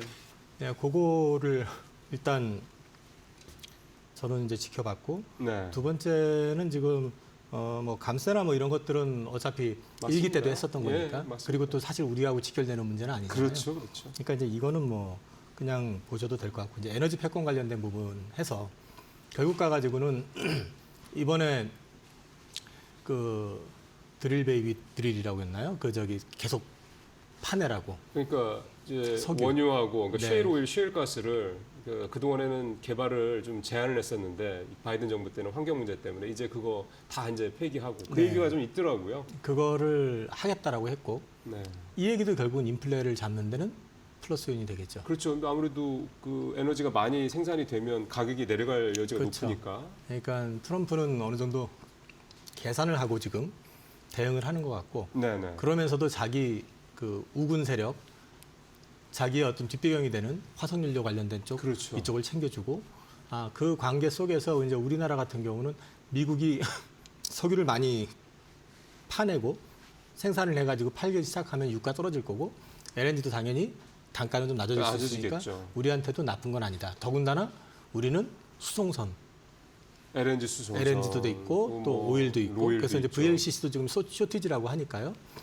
그럼 이런 것들이 우리들한테는 또 다른 기회가 될 수 있는 이제 그런 부분은 보인다. 확실히 이제 조선 쪽이 기회가 요인이 많긴 하네요. 그래서 조선주는 좀 길게 보시는 게 맞다라는 말씀 계속 드리는 거고. 네. 그다음에 이제 전기차 관련해 가지고 언급을 한 게 있어요. 네. 네, 전기차 관련해 가지고 이제 언급을 했는데 이거는 이제 의무화를 폐지하겠다. 그렇죠. 근데 이제 거기 여기 중에서 보조금이라든지 이런 것들을 갖다가 없애겠다는 얘기를 또 슬쩍 했던 것 같아요. 근데 이제 이게 어떤 정도 규모로 어느 수위로 시행이 되느냐 이제 이걸 좀 지켜봐야 되는데 조금 아쉬운 건 이게 협상이라는 거는 대등한 조건에서 협상이 돼야 되는데 우리 이미 다 들어가고 다 줘버렸잖아요. 그렇죠. 예. 주고 나서 결과를 기다리는 입장이다 보니까 그게 조금 불안한 건 있는 거죠. 협상권이 우리가 약한 거죠 지금 상황에서는. 네. 그래서 그거는 좀 지켜볼 필요가 있다. 그리고 특이점으로는 네. 오늘 그 가상화폐 관련해 가지고 네. 그거를 핵심 자산으로 지정을 하겠다는 얘기를 안 했어요. 그래서 비트코인이 오늘 주가가 빠졌죠. 그 원래 사실은 이미 다 나왔던 얘기였는데 이것도 될 거라고. 근데 이번에 일단 어쨌든 취임사에는 네. 그게 얘기가 없었습니다. 그래서 뭐 그 정도로 한번 이제 정리를 해서 봐야 될 것 같아요. 그러면 조금 하나하나 이게 이제 결국은 말씀하셨던 걸 좀 종합을 해보면 에너지 가격이 떨어질 가능성이 높은데 결국은 미국이 원유가 됐든 천연가스가 됐든 글로벌하게 자기네에서 많이 이제 그 개발을 해서 그걸 결국 이제 해외에 수출하겠다는 얘기니까. 네. 그래서 이제 미국의 이 경상유 적자를 줄이겠다는 의도니까. 그럴 경우 중요한 건 그걸 날르는 게 배니까. 그거에 있어서는 우리 조선업에 대한 어떤 기대감은 여전히 갖고 가면 될 것 같다라는 말씀이 되겠고, 그 다음에 전기차와 관련돼서 말씀하신 의무화 폐지하는 얘기가 나왔고 보조금 폐지 관련된 언급도 시사가 됐고, 또 현대차 같은 경우 3개 모델이 또 네. 보조금 지원 대상에서 빠졌더라고요. 기아 2개는 들어갔는데 그런 부분도 우리한테는 조금 와닿는 내용들이 되겠고, 이 정도가 되는데요. 이제 좀 전체적으로 트럼프가 지금 일단 취임을 하고 행정명령 뭐 서명했다가 좀 나오는 게 아직은 좀 없기 때문에 일단 현재까지 파악된 내용만 가지고 우리 경제나 시장에 미칠 영향들을 지금부터 좀 이사님한테 하나하나 좀 여쭤볼 텐데요. 이렇게 되면 뭐 수혜주 피해주가 조금 이제 가늠이 좀 되겠네요. 그리고 참 오늘 이제 얘기했던 거에서 우주 관련한 얘기도 했었거든요. 네네네. 아, 화성에 사람을 보내겠다. 화성에다 미국 국기를 꽂겠다. 머스크 얘기인데. 이제 그러니까 머스크가 두 손 들고 엄지척했잖아요. 그래서 이제 결국은 뒤집어 놓고 얘기하면은 테슬라가 최대 수혜가 될 수밖에 없다라는 그러게요. 얘기가 또 나올 수도 있는 거고. 그러게 그 이제 저 서학개미 분들한테는 되게 좀 반가운 소식이네요. 그 다음에 이제 그 미국 증시 중심으로 봤을 때는 결국 우주가 주목을 받을 거고 네. 금융 섹터 이제 규제 완화 관련해 가지고 금융주들. 늪을 다 제거하겠다, 말려버리겠다는 얘기를 했었기 때문에 네. 금융주 쪽 수혜 나올 수 있고 그다음에 이제 그 아무래도 화석연료 관련된 부분 어필을 했기 때문에 결국 전력과 관련된 부분도 계속해가지고 강조를 하는 입장이거든요. 그러면 SMR 관련된 부분도 역시 관심을 가질 수 있을 그러면 것 같아요. 전력 설비, 전선, SMR 최근에 확 떴던 업종들도 여전히 예, 계속 꾸준히 갈 수 있을 갈수 것 같다. 있겠다. 다만 이제 SMR은 아직 그쵸, 이거 완성 단계가 아니기 아니죠. 때문에 아직은 기대가 이게 있는 이제 거죠. 어떻게 될지는 좀 지켜봐야 될 부분이 있지만요. 네. 뭐 미국 같은 경우는 그런 쪽으로 이제 관심을 가져야 되고 반면 이제 피해주라고 해야 되나 아니면 약간은 좀 그래도 실망 내지는 트럼프에서 약간 소외되는 어떤 느낌이 되는 섹터는 아무래도 뭐 전기차 관련된 가지고는 좀 냉담하게 지금 얘기를 하고 있는 거기 때문에 2차 전지 쪽 봐야 되겠네요. 네, 전기차 쪽 관련된 쪽도 조금은 네거티브일 수 있고 트럼프가 극단적으로 싫어하는 그린 에너지 전력 가운데 풍력 있죠. 풍력 관련해 가지고는 너무 싫어한다고 하더라고요. 그 뭐 여러 가지 얘기가 있더라고요. 트럼프가 과거에 그 개발업자 시절 당시에 소송에서 그 풍력업자들하고 소송에서 졌었다는 얘기가 있고 또 한 가지는 트럼프가 새를 너무 좋아하는데 네. 새를 죽인다고 하잖아요, 풍력이. 그게 이제 예, 새들이 예, 근처에 소리 못 때문에. 가죠. 소리 때문에. 근데 요즘은 추세가 풍력이 그 육상보다는 해상에서도 또 원거리가 맞습니다. 많기 때문에 예, 사실 예. 약간은 좀 동떨어지는 얘기긴 하지만 어쨌든 정책 수행 그 사업을 진행하는 데 있어서는 대통령이 싫어하는데 그 부분에 대해서는 노이즈가 좀 있을 가능성이 있기 때문에 이쪽은 좀 우호적이진 않을 것 같다. 그 정도 말씀드릴 수 있을 것 같고 반도체 한국은 중요하잖아요. 한국은 이제 문제가 얼마 전에 젠순왕도 마이크론 테크놀로지 쓸데없이 GDDR7 그 자기네 그 마이크론 테크놀로지가 자기네들 채택됐다고 얘기를 했었죠. 네. 사실 삼성전자가 된 건데 그러니까요. 그걸 모르고 했을까요? 더군다나 그 그래픽 만들던 회사가 그 의도를 갖고 있다는 얘기잖아요. 그러니까 조금은 느낌이 네. 거기다가 또 그 바이든 행정부 때도 그랬었지만은 그 인텔을 살리려고 인텔에 대한 지원이 굉장히 많았었고 그렇죠. 그렇게 보면은 결국 가가지고 좀 아무래도 우리가 이제 반도체 여전히 강국이긴 하지만은 그 미국 중심으로 전체적인 그림을 좀 그려가는 데 있어서 약간의 불이익. 지금 당장에도 중국 쪽으로 이제 그 수출을 하는 데 있어가지고 칩을 좀 제한을 하려고 하고 있는데 그렇잖아요. 예. 거기에 직결되는 게 이제 우리 삼성이 좀 영향이 삼성전자가 되잖아요. 좀 그러니까 비중이 높죠. 그런 부분들까지 감안을 해서 본다 그러면 우리나라 반도체 같은 경우는 기회보다는 약간의 리스크도 있을 수 있다. 네. 그 정도 보시면 될 것 같습니다. 모르겠습니다. 이게 원래 젠슨왕의 원래 루틴이 매년 연초 루틴이 이제 이 설 그러니까 이제 이거 이제 다 어디가 다 똑같으니까 이 아시아권은 그때 이제 대만하고 중국을 방문한다고 하더라고요. 근데 이번에 중국 가가지고 이제 뭐 베이징에서 뭐 하여간 굉장히 중요한 어떤 곳이다 등등등 이런 얘기를 했다는 소식이 전해지는 거 보면 그런 얘기들을 이제 트럼프가 썩 그렇게 뭐 이렇게 달가워할 것 같지도 않다는 생각도 좀 들고 그래서 어쨌든 반도체는 지금 이사님 말씀하신 대로 일단은 조금 세모표 정도로 좀 두고 봐야 될 것 같고 풍력은 트럼프가 개인적으로 별로 안 좋아하는 분야라고 얘기를 한다니 이거는 밑에 있는 실무자들이 굳이 뭐 대통령이 싫어하는 거를 뭐 정책을 굳이 만들어서 할 거 별로 같지는 않고 그리고 2차 전지도 조금 좀 봐야 될 부분인 것 같고 그럼 정리를 하면 우주항공 금융주 뭐 이런 쪽 그다음에 전력기기 전선 이런 에너지 관련된 이런 쪽들은 여전히 괜찮을 것 같다. 조선하고요. 그리고 이제 2차 전지는 풍력은 조금 그다음에 반도체까지도 조금 이제 신중하게 좀 접근해야 될 것 같다. 이렇게 좀 볼 수가 있겠습니다. 일단 업종별로는 이 정도 좀 정리를 좀 해볼 수가 있겠고요. 행정명령이 이제 구체적으로 나온다고 그러니까 이제 그런 것들을 보고 난 다음에 이제 이번 주 금요일이나 다음 주 초쯤에 다시 이사님 나오셨을 때 한번 또 종합적으로 정리를 해서 영향 여부를 좀 판단을 좀 해보도록 하겠습니다. 좀 나왔는데요. 이게 이제 결국은 이런 내용들 아직은 좀 큰 틀에서만 내용이 나와서 구체적으로 뭔가 이렇게 전망하고 이러는 게 쉽지는 않으시겠습니다만 글쎄 이사님 느낌에는 이게 이제 이기 정부 출범 우리 경제 우리 증시에 미칠 영향들을 한번 좀 종합 정리를 해봐야 될 것 같습니다. 어떤 생각이 좀 드세요? 우선은 지금 우리가 작년 연말에 이제 정치적인 돌발 변수 때문에 그 트럼프가 당선된 다음에 당선자하고 접점을 지금 갖지 못하고 있죠. 그게 참 크죠. 네. 근데 이제 옆나라 일본을 보면 그 소프트뱅크의 그 손정희 회장이 지금 직접 가가지고 1,000억 달러 투자하겠다.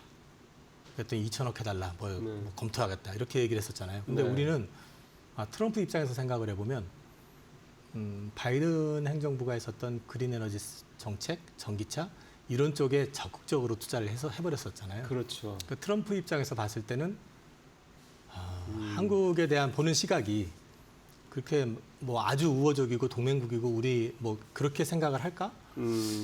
트럼프 마인드 속에 동맹이라는 어떤 글자가 있을까라는 것도 좀 고민이 좀 되는데요. 맞아요. 네. 그래서 이제 우리는 지금 사실 지금부터라도 이 트럼프 행정부하고의 어떤 접점을 좀 찾아야 되고 어떤 식이든 간에 우리나라의 국익을 지킬 수 있는 그 협상과 관련된 부분에 대해서 준비를 많이 해야 될 것이고 네.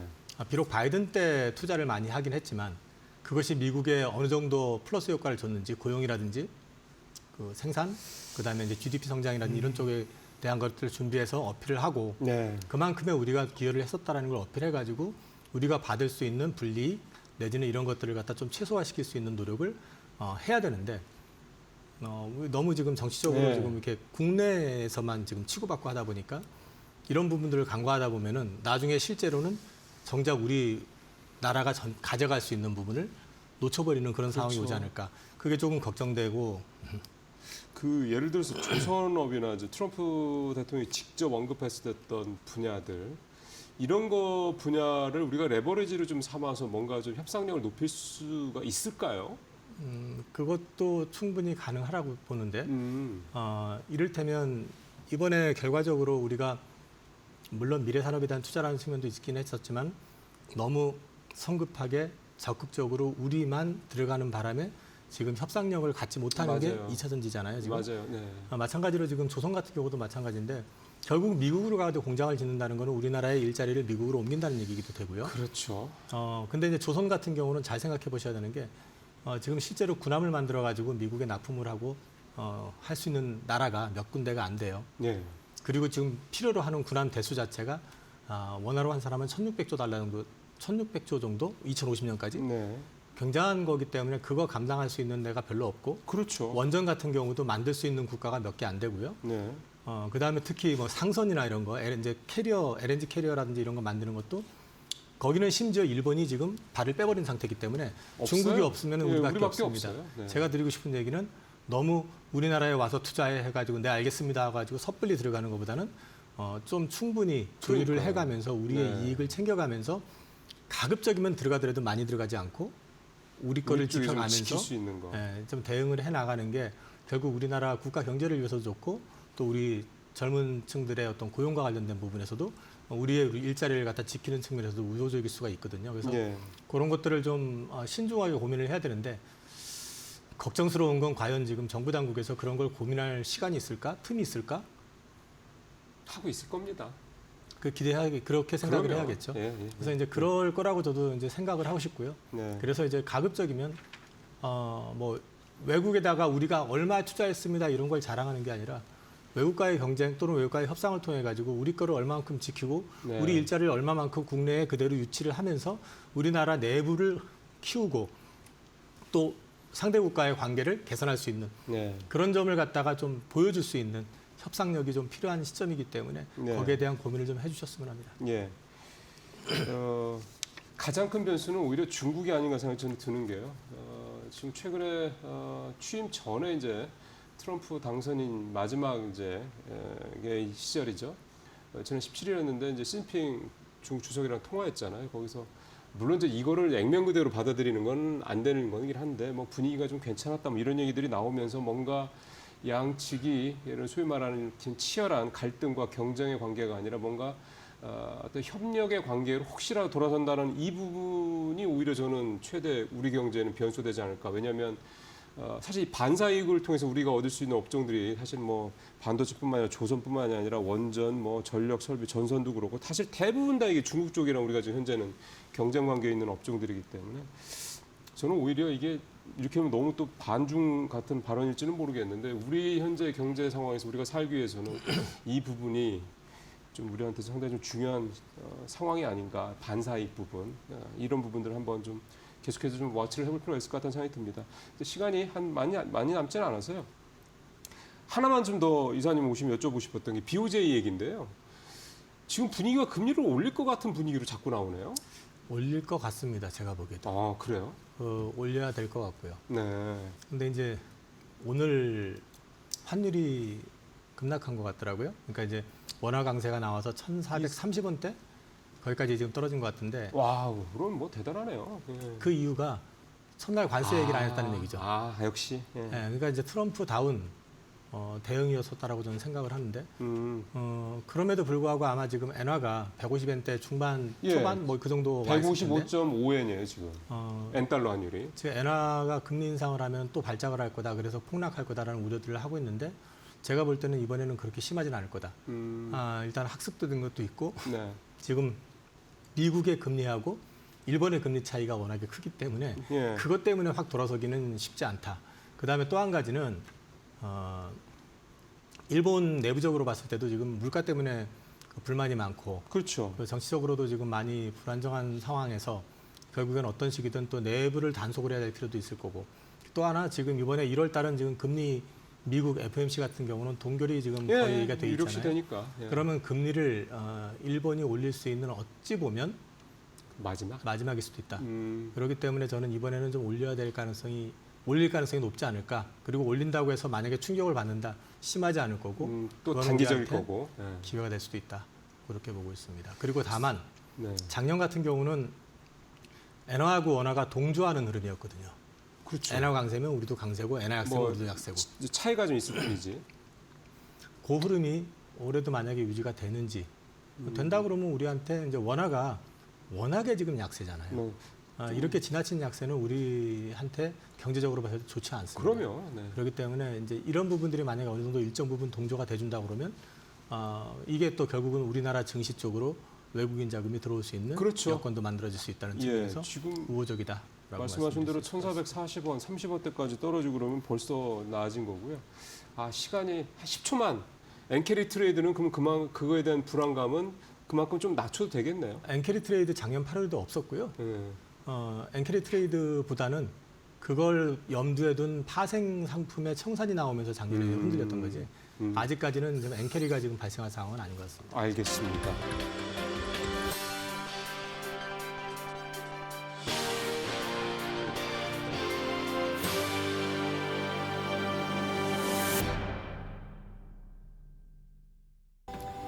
푸른 뱀의 해. 올 한 해에는요, 시청자 여러분 수익 내는 기쁨 많이 얻어가셨으면 좋겠습니다. 자, 다음 편은요, 저희 그 투자 베테랑 서동구 이데일리 온 투자 파트너와 함께 설 연휴 이후의 투자 전략들 챙겨드리도록 하겠습니다. 다음 편 만나보시죠.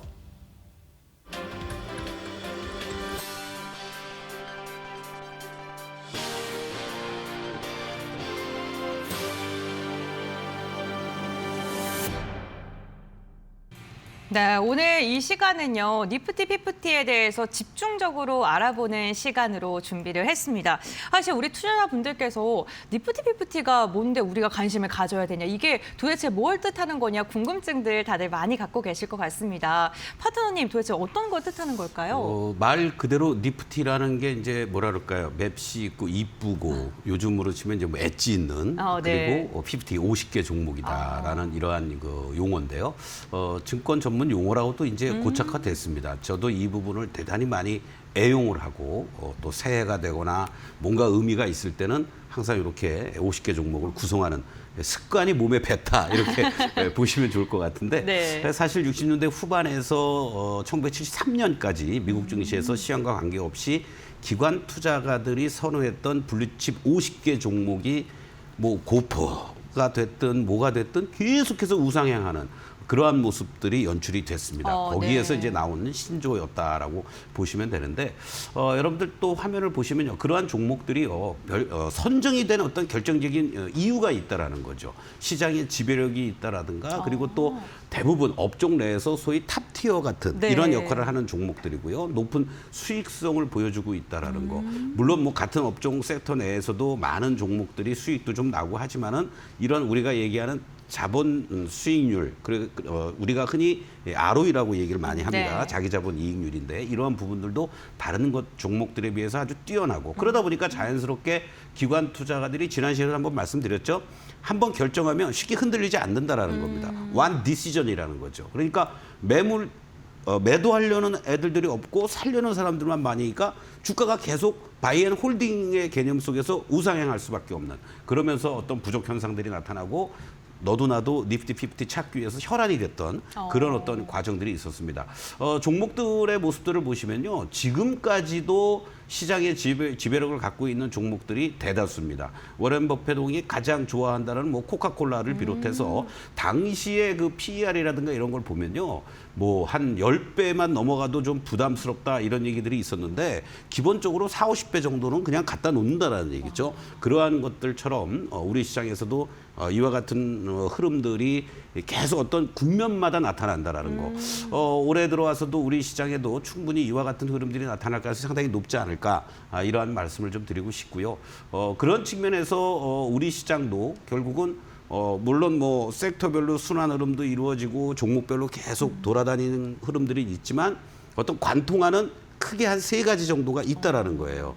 바로 그것은 실적이 뒷받침돼주면서 업종 내에서도 경쟁력을 가지고 있다라는 것. 또 최근 들어서는 바로 트럼프 2.0 수혜가 예상이 되는 섹터들의 움직임들에서도 종목마다 차별화가 되고 있다라는 거죠. 그러한 쪽으로 우리가 좀 더 관심을 가져야 되고 그리고 가장 크게 관통하는 것은 작년부터 계속해서 부각이 되고 있는 AI 아니겠습니까? 그렇죠. 네. AI라는 것이 결국은 4차 산업혁명의 가장 핵심적인 역할을 해주는 거고 이 AI가 뭐 로봇이든 자율주행이든 우주항공이든 안 들어가는 게 없잖아요. 그렇죠. 그러니까 그런 쪽을 커버할 수 있는 그러한 것들을 중심으로 해서 대응을 해나가는 전략이 필요하지 않을까 이런 측면에서 이번 주 월요일부터 금요일까지 짧은 시간이지만 핵심적인 내용만 가지고 여러분들께 종목을 드리려고 합니다. 네, 서동구 파트너님께서 이야기를 해주시는데 몇 가지 단어가 저의 눈에는 확 들어오더라고요. 시황과 상관없이 주목해 볼 만한 그리고 탄탄한 종목들 그리고 트럼프 행정부와 함께 수혜를 받을 종목들 이러한 것들 좀 엄선해서 알려드린다고 하는데 우리 시장 자체가 지수단에서는 움직임이 지지부진하지만 업종을 잘 선별한다면 종목에 대한 수혜를 받을 종목들 뭐 수익을 얻을 종목들 또 엄선해 볼 수 있을 것 같다라는 생각도 듭니다. 그렇다면 저희가 또 일주일 동안 특집 방송으로 진행이 되는데 오늘 1탄이지 않습니까? 네, 그렇습니다. 파트너님 어떤 업종을 선별하셨을까요? 아마 여러분들이 네. 가장 핫하면서도 또 너무 많이 올라서 걱정스럽다라고 하는 네. 어떤 업종일까요? 지금 방산, 조선, 뭐 AI? 네, 조선입니다. 조선이야. 네. 먼저 조선 네. 업종을 여러분들께 좀 말씀을 드리고 싶습니다. 기본적으로 뭐 오늘도 기사가 주말부터 계속 나왔습니다. 작년에 13년 만에 조선사 빅3가 모두 동반 흑자를 기록했다라는 거. 이러한 얘기들이 나오면서 또 너무 많이 올라서 밸류에이션에 대한 부담을 갖고 있지만 과거 2007년도에 평균 PBR이 4.95배 이런 상황이었지만은 지금은요. 물론 HD 현대중공업은 좀 높습니다만은 전체적으로 2.9배 내외에 있다라는 거죠. 그리고 이익의 성장성이 계속해서 이루어진다라는 측면에서 본다라면 PBR에 대한 부담도 완화될 가능성이 높다라는 거. 물론 업황 자체가 뭐 신조선가가 계속 고공행진을 하고 있다라는 것도 있겠지만 이 노선 교체라든가 또 친환경 선박 발주 특히 이 코로나 시기에 2, 3년 동안이 오히려 조선 업종들한테는 일감이 줄어들었지만 빨리 교체해야 됐던 주기에서 그것이 지연이 됐다라는 거죠. 그런 측면도 긍정적으로 볼 수가 있겠고 또 트럼프가 제일 먼저 하는 게 뭐예요? 돈 되는 건 다 파라는 거 아니겠습니까? 네. 뭐 LNG도 마찬가지입니다. 특히 이제 LNG선은 이 고부가 가치 대표적인 건데 이것도 너무 그동안 새로 건조라든가 또는 어떤 설비 또 시추 이런 것들이 이루어지지를 못하다 보니까 2027년부터 35년 가동 시기를 감안했을 경우에 매년 90척 이상이 발주가 될 가능성이 높다라는 거. 거기에 또 하나 활용 정점이라고 그럴까요? 바로 트럼프가 전화해서 우리 해군 좀 같이 합시해봅시다. 네. 이런 얘기 했잖아요. 그래서 해군력 강화라든가 또 LNG 프로젝트와 관련된 수혜도 예상이 되는 거고 아까 자막에도 있었습니다마는 이 해군의 MRO 시장이 연간 20조 규모입니다. 지금 당장 뭐 들어가서 네. 뭐 뚝딱뚝딱 고치고 뭐하고 하는 건 아니지만 그런 쪽으로 변화돼가는 모습 속에서 우리가 차지할 수 있는 비중이 커지고 있다라는 거, 커질 가능성이 높다라는 거 이런 측면이 조선업종의 어떠한 중장기적인 측면에서는 저 개인적인 생각으로는 100m를 경주한다라고 했을 때 이제 한 30m 정도 달려오지 않았나 이런 생각을 갖고 말씀을 좀 드리겠습니다. 앞으로 그럼 70m가 더 남았다는 그렇죠. 건데 흑자 전환에 성공을 했기 때문에 사실 시장에서 뭔가 딱 바뀔 때를 가장 좋아하지 않습니까? 그렇습니다. 그렇기 예. 때문에 뭐 그러한 모멘텀도 있고 역시나 미국발에 대한 호재를 놓을 수는 없을 것 같습니다. 그렇다면 조선 업종이 최근에 많이 올랐던 만큼 종목 선별에 어려움을 겪으실 것 같거든요. 네. 시장에서 좋다는 얘기 많이 하는데 어떤 종목을 봐야 될지에 대한 궁금증 갖고 계실 것 같은데 몇 가지만 좀 뽑아서 말씀해 주시죠. 먼저 제가 이 시간을 통해서는 베스트 3를 먼저 말씀을 드릴 탑 거고요. 3요, 네. 그리고 이제 밴드를 통해서는 뭐 부품 단위라든가 또 다른 종목들을 말씀드릴 텐데 왜 아까 제가 뭐 한 30m라고 얘기를 했냐면 네. 과거에 2003년도에 HD 현대미포죠 지금은 네. 당시에는 현대미포 조선이었습니다만은 2,000원하고 5,000원 사이에서만 움직였었습니다. 그러다가 2003년도부터 7,000원대에서 단숨에 주가가 4년 동안 네. 급등을 하는 이러한 모습을 여러분들이 확인하실 수가 있습니다. 바로 이제 그와 같은 흐름이다라고 보시면 되는데 먼저 첫 번째 종목으로 가장 대장주 역할을 물론 HD 현대중공업을 우리가 빼놓을 수가 없습니다. 자, HD 현대중공업을 굳이 말씀드리는 이유는요. 바로 우리가 해군 함정과 관련된 기술 특화가 돼 있다라는 거 그리고 또 이미 필리핀 쪽이라든가 폴란드 쪽에서 MRO 시장과 관련된 그러한 진출을 하고 있다라는 거 거기에 또 자체적으로요 힘센 엔진이라고 사업부가 또 아주 부각이 될 수 있는 지금 뭐 중국에서도 엔진 없어서 난리라고 하지 않습니까? 맞습니다. 이런 선박 엔진 쪽에서 특화가 되어 있는 이러한 부분이다라고 보시면 되겠고 지금 차트를 보시면요. 항상 그렇습니다. 이격이 좀 벌어져 있을 때는 좁히는 과정들이 필요한 거죠. 이러한 측면에서도 지난번에도 여러분들께 이 방송을 통해서 할 때 HD 현대중공업 이런 자리에서 여러분들 충분히 매수할 수 있는 자리입니다. 20만 원 초반이었습니다. 어느덧 30만 원에 와 있다는 얘기죠. 그러나 지금은 조금 쉬어야 될 자리입니다. 바로 이러한 부분들 상승 추세는 계속 진행이 돼 있지만 현재 시점에서 무리하게 추격 매수할 자리들은 아니다라는 거를 차트에서 보여주고 있다. 어떻게 가격을 대응해야 될 거는 나중에 또 말씀을 드리도록 하겠고요. 그리고 대표적인 게 하나오션입니다. 하나오션 같은 경우도 오늘도 이렇게 5일선을 중심으로 살짝 이탈되는 듯한 모습이었지만은 치고 올라오는 이러한 모습도 쉽게 무너지지 않고 있다라는 거. 이러한 것들이 그만큼 견조함을 보여주고 있다라는 거고 어떤 면에서는 미국의 필리 조선소에 우리나라 조선업체에서는 처음으로 진출을 해주면서 뭔가 MRO 시장이라든가 미국 함정과 관련된 이런 부분에 있어서는 더욱더 긍정적인 효과를 빨리 얻을 수 있지 않겠느냐 이런 말씀을 좀 드릴 수 있겠고 또 삼성중공업 같은 경우에는 또 LNG 쪽으로 특화가 돼 있다. 한때는 LNG 선 때문에 문제가 되게 많았습니다. 그러나 바로 이러한 측면에서 봤을 때 삼성중공업도 조선 3사 중에서 빼놓을 수 없는 그런 후발주자이면서 새롭게 시세를 형성할 수 있는 그러한 종목이다. 이렇게 먼저 세 종목 간단하게 말씀을 드리겠습니다.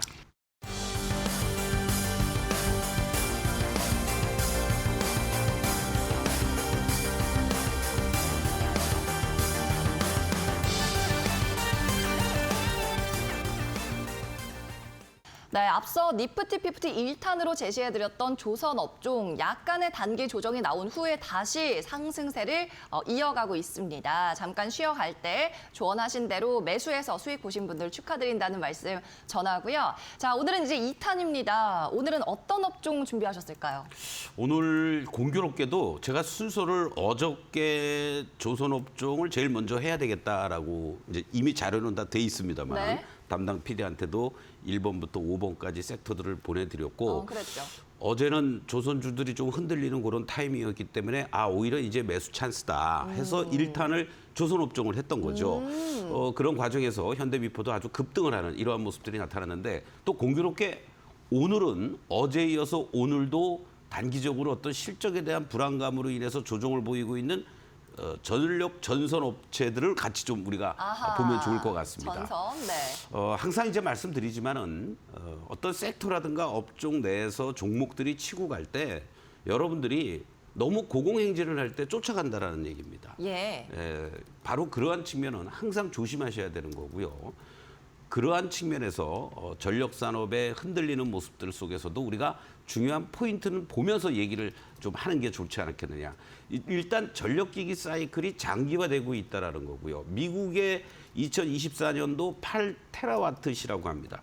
우리가 1와트라는 것은 한마디로 얘기하는 쉽게 이 하나의 힘이란 얘기죠. 네. 그 1와트라는 힘을 가지고 1시간 동안 어느 정도의 일을 하느냐. 그런 어떠한 것을 이제 측정하는데 그런데 2030년까지 652테라와트라고 합니다. 테라라는 건 1조 단위예요. 바로 이런 것처럼 급증을 하는 이러한 어떤 요소들 거기에 AI 데이터 센터라든가 미 노후 전력망 교체라든가 신재생 에너지가 확산되고 있는 이런 것들도 수요를 계속해서 유발시키고 있는 요인이다라고 말씀을 드릴 수 있겠고 또 우리나라의 그 특화되어 있는 장점 중에 하나가 바로 전력 변압기라는 부분이고요. 이 부분에 있어서도 초고압 전선들이 필요하다라는 거죠. 이런 것들이 결국은 한국의 전력 산업의 중장기적인 어떤 상승 사이클을 담보해주고 있다. 이렇게 여러분들 보시면 좋겠고 전 세계적으로도 수요량이 2021년 24,000 테라와트시에서 2050년에 62,159 테라와트시로 약 한 2.5배 이상 급증해 줄 것으로 이렇게 전망이 되고 있습니다. 특히 중국에 대한 규제라든가 이러한 부분들에서 또 반사 이익까지도 거둘 수 있다라는 이러한 측면에서 본다라면 앞으로도 여러분들이 그동안 사고 싶었던 전력산업주들 포모 현상까지 있을 정도의 그런 모습들이 조선업종에서도 나왔지만은요 전력산업업종에서 오히려 어저께 단기적으로 브레이크가 한번 걸려준 게 진입하지 못하셨던 분들이 저가에서 매수할 수 있는 그런 기회가 창출되고 있다. 저는 이렇게 말씀을 드리고 싶습니다. 네, 알겠습니다. 자, 북미를 중심으로 전력 인프라 수요가 넘쳐나면서 이 사이클이 슈퍼 사이클이기도 하고 또 장기화될 조짐까지 보이면서 더욱더 각광을 받고 있죠. 사실 이 전력, 전기, 설비 이쪽은 우리 서동구의 바이앤셀에서도 공약주 아닌 공약주로 여러 번 언급을 해주셨던 게 그렇죠. 가온전선이 있었고 네네. 수익률도 상당히 높았잖아요. 오늘 어떤 종목들을 좀 분류해 오셨나요? 일단 시장에 지배력이 있고 특화되어 있는 쪽을 먼저 세 종목을 여러분들께 말씀을 드릴 거고요. 네. 그리고 금요일 날 방송 마치고 나서는 전체적으로 또 예를 들면 조선업종에서도 어저께 말씀드린 종목들 외에 또 기자재 쪽이라든가 이런 쪽들도 포함해서 다시 정리해서 이제 올려드릴 예정인데 오늘은 첫 번째 종목으로 이 전력기기 쪽이라든가 전력산업의 큰 축으로서 주도해 나가는 두 종목을 먼저 말씀을 좀 드리겠습니다. 바로 HD 현대일렉입니다. 어제 이제 여러분들이 4분기 실적이 나오고 또 공교롭게도 그 실적이 나오기 전에 추가적으로 국내외에 4천억 정도를 투자하겠다라는 벼락게 투자하겠다라는 소식이 나오면서 새로운 신고가를 만들어 놓고 나서요. 잠시 후에 4분기 실적이 예상치보다도 못하게 나왔다라는 데서 상당히 실망감을 보일 수도 있었던 그런 네. 내용 아니었느냐라고 볼 수 있는데 기본적으로 그렇게 투자를 한다라는 것은 그만큼 수요가 급증해 준다라는 얘기고요. 그리고 실적 발표 이후에 영업이익률이 계속해서 이렇게 급증해 주고 있는 모습들 그리고 북미 매출단이 1, 4분기로 좀 이연되는 그러한 부분으로 인해서 흔들렸다라는 이러한 리포트가 계속 나오면서 여전히 목표가 상향 조정을 하고 있는 모습입니다. 자, 여러분들 일봉의 모습으로 한번 좀 보시면요. 지금 현재 이 위치들을 한번 여러분들 보시기 전에 중장기적인 흐름에서의 모습들을 한번 보시면 좋을 것 같습니다. 작년 초부터 말이죠. 8만 원대에서부터 이 40만 원대까지 쉼없이 왔습니다. 중간중간에 어떤 변곡점들이 나왔을 때 예를 들어서 8월 달이라든가 9월 달에 소위 엔캐리 자금 청산과 관련된 이러한 흐름들이 연출이 됐을 때 매수의 포인트였구나라는 것을 느낄 수가 있겠고 가장 또 최근에는 언제였습니까? 바로 계엄 이런 어떤 사태 속에서도 불구하고 주가가 오히려 완벽하게 이격 조정을 거치면서 좋은 흐름이 연출이 됐어요. 다만 현재 시점에서 보면은 어제 같은 날 이렇게 외국인 기관들의 매도 속에서 대량 거래와 장대 음봉이 연출됐다라는 것은 어떤 얘기입니까? 단기적으로 뭐 차익 매도 물량이 나왔든 수급적으로 조금 흔들릴 수 있는 위치에 있구나. 그렇다면은 오늘 내일 최소한도 이번 주에는 계속해서 일정한 지지력을 보이면서 횡보하겠구나. 이럴 때 여러분들이 내가 100주를 살 수 있다 그러면은 10주, 20주 이렇게 분할 매수할 수 있는 그런 기회가 된다라고 보시면 좋을 것 같고요. 두 번째 종목으로 말씀드린 게 또 하나의 축을 이루고 있는 LS그룹, LS 일렉트릭이 되겠습니다. 네. 자, LS 일렉트릭 같은 경우도요. 테슬라 자회사에 공급을 한다라는 얘기가 나오면서 18% 이상 급등해주는 모습이 나타났습니다. 22만 8천 원을 고점이었죠. 이때도 여러분들께 갖고 있는 분들은 당연히 홀딩하시거나 일부 이익 실현도 괜찮습니다. 그러나 추격 매수는 절대 자제하셔야 됩니다.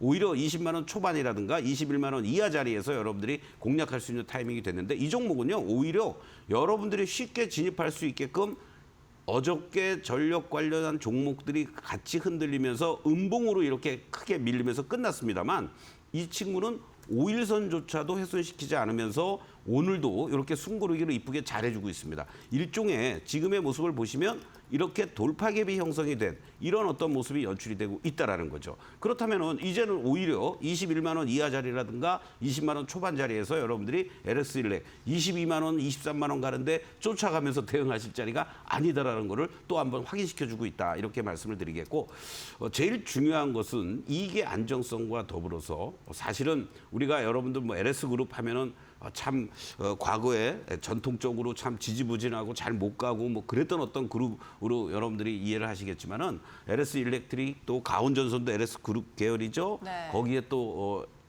관련된 이러한 종목들이 계속해서 이 전력 산업의 핵심 축으로서 부각이 되고 있다는 걸 감안하면은 이 LS 전선 그룹인 LS 일렉트릭 충분히 여러분들이 공략해볼 만한 그런 위치에 있다라고 다시 한번 강조를 드릴 수가 있습니다. 자, 자세한 가격 전략은요. 제가 방송 마치고 나서 어저께처럼 초록 밴드에 여러분들 그 키포인트와 함께 매수 가격들, 매수 밴드, 또 이탈가, 또 1차 목표가 이렇게 제시해 드릴 테니까 밴드를 여러분들 이용해 주시면 좋겠고 조금 그리고 이제 중소형단 중견그룹이라고도 볼 수 있겠습니다. 워낙 뭐 주가가 좋은 흐름을 보여주었었기 때문에 바로 초고압 변압기 쪽에서 특화되어 있는 이 산일전기도 여러분들께 말씀을 좀 드리고 싶습니다. 자, 종목의 특성이 있습니다. 자, 산일전기 같은 경우에도요. 주가가 이렇게 횡보를 해주고 있다가 그리고 거래가 실려주면서 급등을 합니다. 그리고 어떠한 현상이 나타납니까? 항상 약간의 숨고르기 속에서 이격 조정 과정이 펼쳐지고요. 그리고 다시 또 신고가를 내주고 이격 조정이 벌어지고 마치 여러분들 이 그림을 보면은 나스닥 지수의 상승 흐름 같지 않습니까? 신고가 내고 좀 쉬어줬다가 다시 신고가 내고 쉬어줬다가 그리고 이제 다시 또 이렇게 급등을 보여주었고 전체적인 이러한 그 흐름들 속에서 이렇게 밀려 내려오는 이러한 과정입니다. 밑에서 60일 이평선도 아주 단단하게 올라오고 있는 이러한 모습들이고요. 또 하락하는 과정에서도 다른 여타 종목들과 달리 안정적인 이러한 거래도 급감돼 있는 이러한 모습들이 연출이 되고 있다라는 거죠. 자, 그런 측면에서 특히 북미향 전력 수요가 급증해 준다라는 측면에서 대미 수출의 절대적인 매출 비중을 차지하고 있는 산일전기의 목표 단가는 계속해서 상향 조정되고 있다라는 겁니다. 그만큼 정말 뭐라 그럴까요? 강소기업다운 그런 모습을 보여주고 있다는 측면에서 산일전기도 여러분들 요 7만 원 초반, 이 8만 원대 넘어가는 자리에서 쫓아가려고 하셨던 분들은 다 당하신 거예요. 거꾸로 얘기하면. 물론 중장기적으로 봤을 때는 뭐 목표가 뭐 9만 원에서부터 그 이상도 나오고 있으니까 되겠지만 오히려 요 하루 이틀 사이에 8만 3천 원, 8만 원대가 아니라 7만 원 초반 또는 7만 원 이하 자리에서 매수가 됐다라면 여러분들은 매수하신 분들이 이기고 들어간다. 이런 관점에서 여러분들이 일단 기본적으로 오늘 말씀드렸던 HD 현대일렉과 LS일렉트리 그리고 산일전기 이 세 종목 관심 있게 보시면 대단히 고맙겠습니다.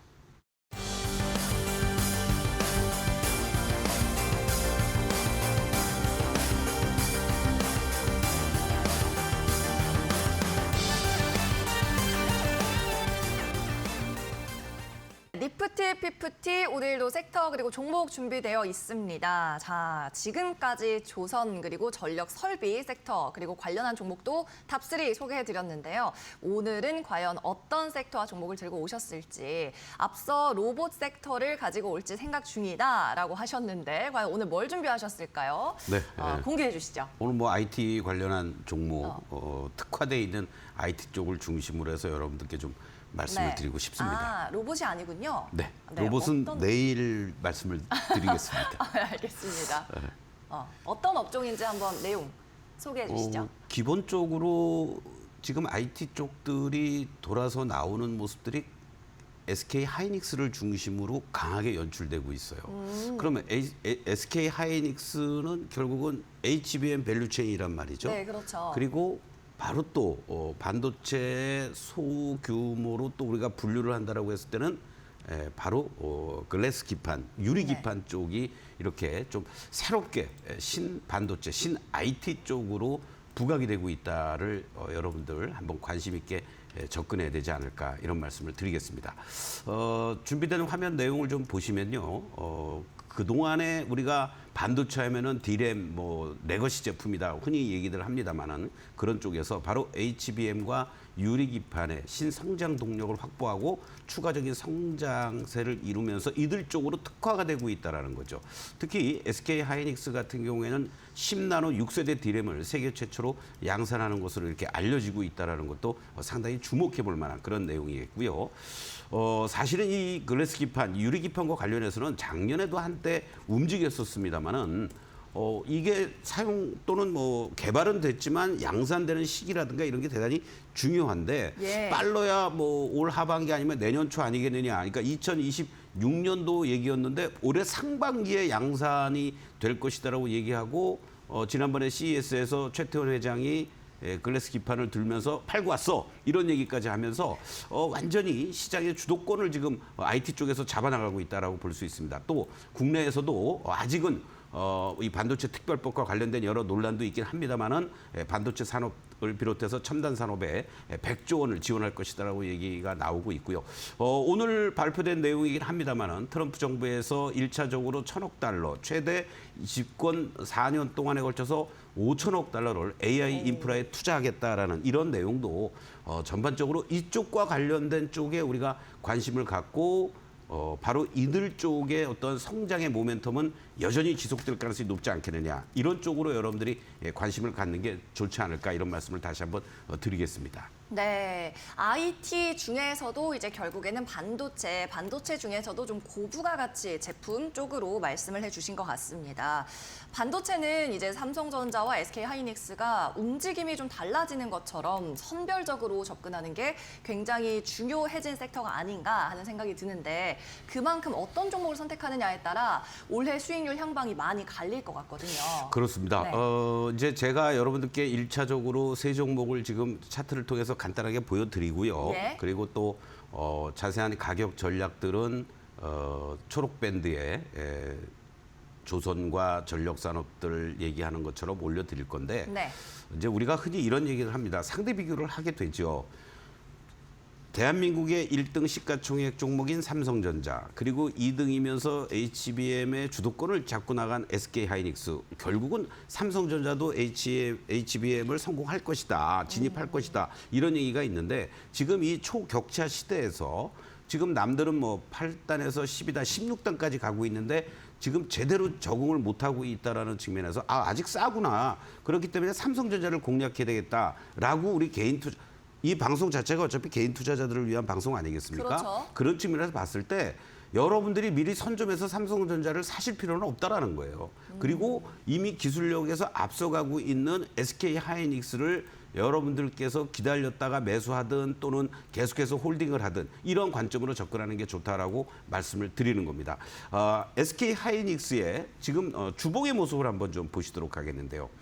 상승의 기조가 워낙 뭐 안정적으로 잘 움직여주고 있다가 결과적으로는 이 24만 8천 원을 고점으로 작년 7월 달에 큰 하락이 한번 연출이 됐었습니다. 그러면서 어떤 국내적인 여러 가지 요인까지 같이 작용이 됐고 이 20만 원에 대한 저항 그리고 다시 한번 또 이 15만 원대를 중심으로 해서 오히려 저점을 높이는 과정으로 진행이 됐고요. 지금 제일 중요한 것은 뭐냐면 여러분들께도 이 20만 원이 이제 안착이 된다라면은 새로운 고점을 향해서 갈 수 있습니다라고 말씀을 드렸었는데 이 20만 원을 주봉상에서 쌍봉으로 연출됐던 자리를 돌파를 지금 해주고 이제는 오히려 말이죠. 이러한 자리들을 거꾸로 지지를 보여주면서 올라가고 있습니다. 이 종목은요. 일단 기본적으로 뭐 멀티플을 얼마나 더 주고 내일 실적 발표가 있는 것으로 알려지고 있습니다만은 이러한 과정 속에서 추가적인 슈팅이 이루어진다라면 직전 고점을 향해서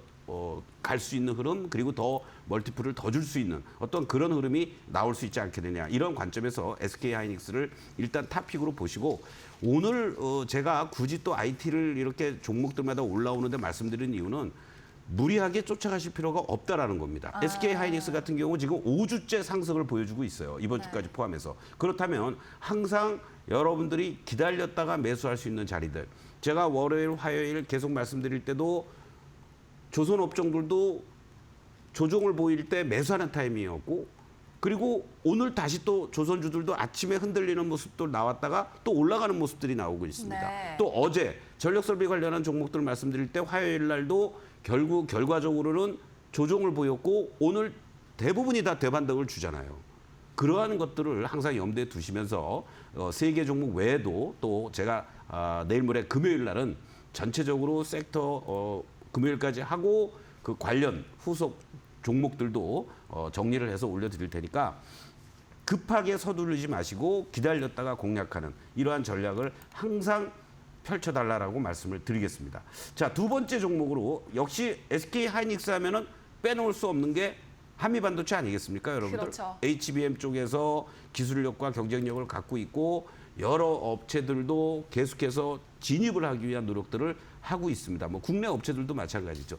제일 중요한 것은 기술을 개발해서 어떤 양산 단계 전까지 가더라도 또는 양산을 하면서 수율이 어느 정도 확보가 되어야만 그것이 저변으로 확산이 될 수 있다라는 거. 아직은 경쟁력을 가지고 있다라는 거고요. 또 한미 반도체의 경우에는 16단에도 적용이 될 수 있는 하이브리드 본딩을 이미 기술 개발을 완료했고 테스트하고 양산까지 단계 가고 있다라는 것도 상당히 긍정적인 모습이다라고 말씀드릴 수 있습니다. 특히 뭐 어떤 특정인을 얘기하긴 그렇지만 회사의 오너가 이 시장이 꺾이거나 또는 이 시장이 먹을 게 없다라고 생각이 된다라면 강행커 입장에서도 만약에 오너인데 뭐 투자를 더 늘리거나 뭐 또 글로벌 시장으로 진출하려는 그런 의도가 생기겠습니까? 아니죠. 아니죠. 힘들죠. 그렇죠? 뭐 어떤 내실을 기하고 그리고 또 수익을 극대화시키기 위해서 투자를 축소하고 이럴 텐데 그렇죠. 전혀 그런 게 없잖아요. 바로 이제 그런 부분도 여러분들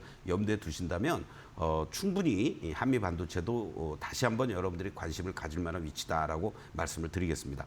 자, 지금 한미 반도체 일봉의 모습을 먼저 보시도록 하겠는데요. 제가 최근 들어서도 진단을 하면서 여러분들께 1차적으로 저항으로 작용이 될 수 있는 라인들이 이 12만 원대입니다라고 말씀을 드렸습니다.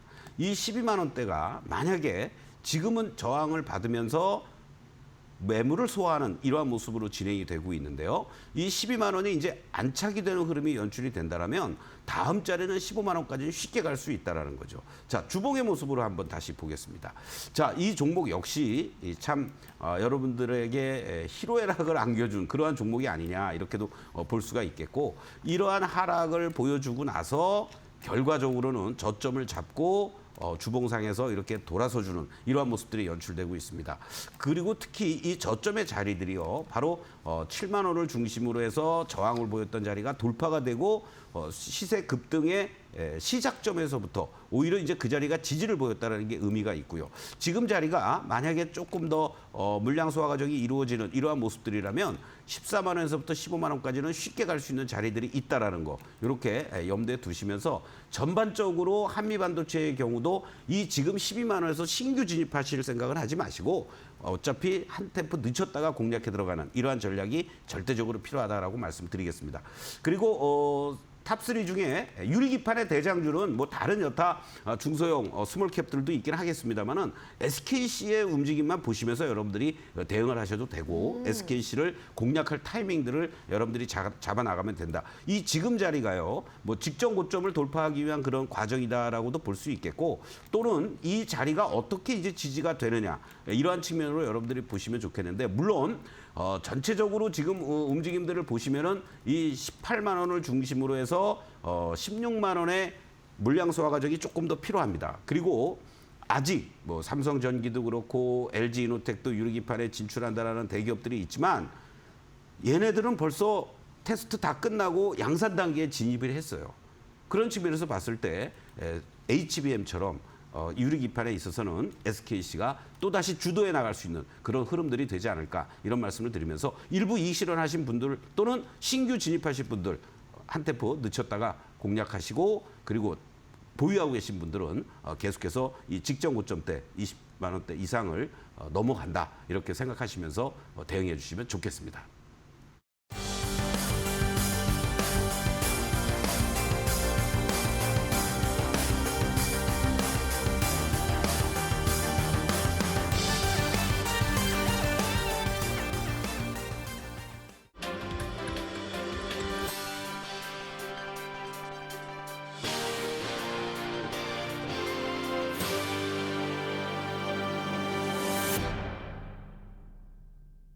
트럼프 대통령은 미국의 황금 시대는 지금부터다라고 강조했습니다. 미국의 우선주의 정책이 앞으로 가속화할 것으로 예상되는데요.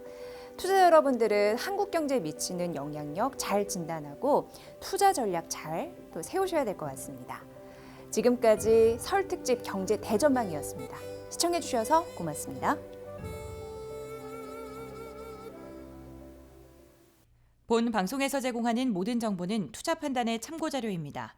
투자 결과에 따라 원금의 손실이 발생할 수 있으며 이에 대한 책임은 투자자 본인에게 있음을 알려드립니다.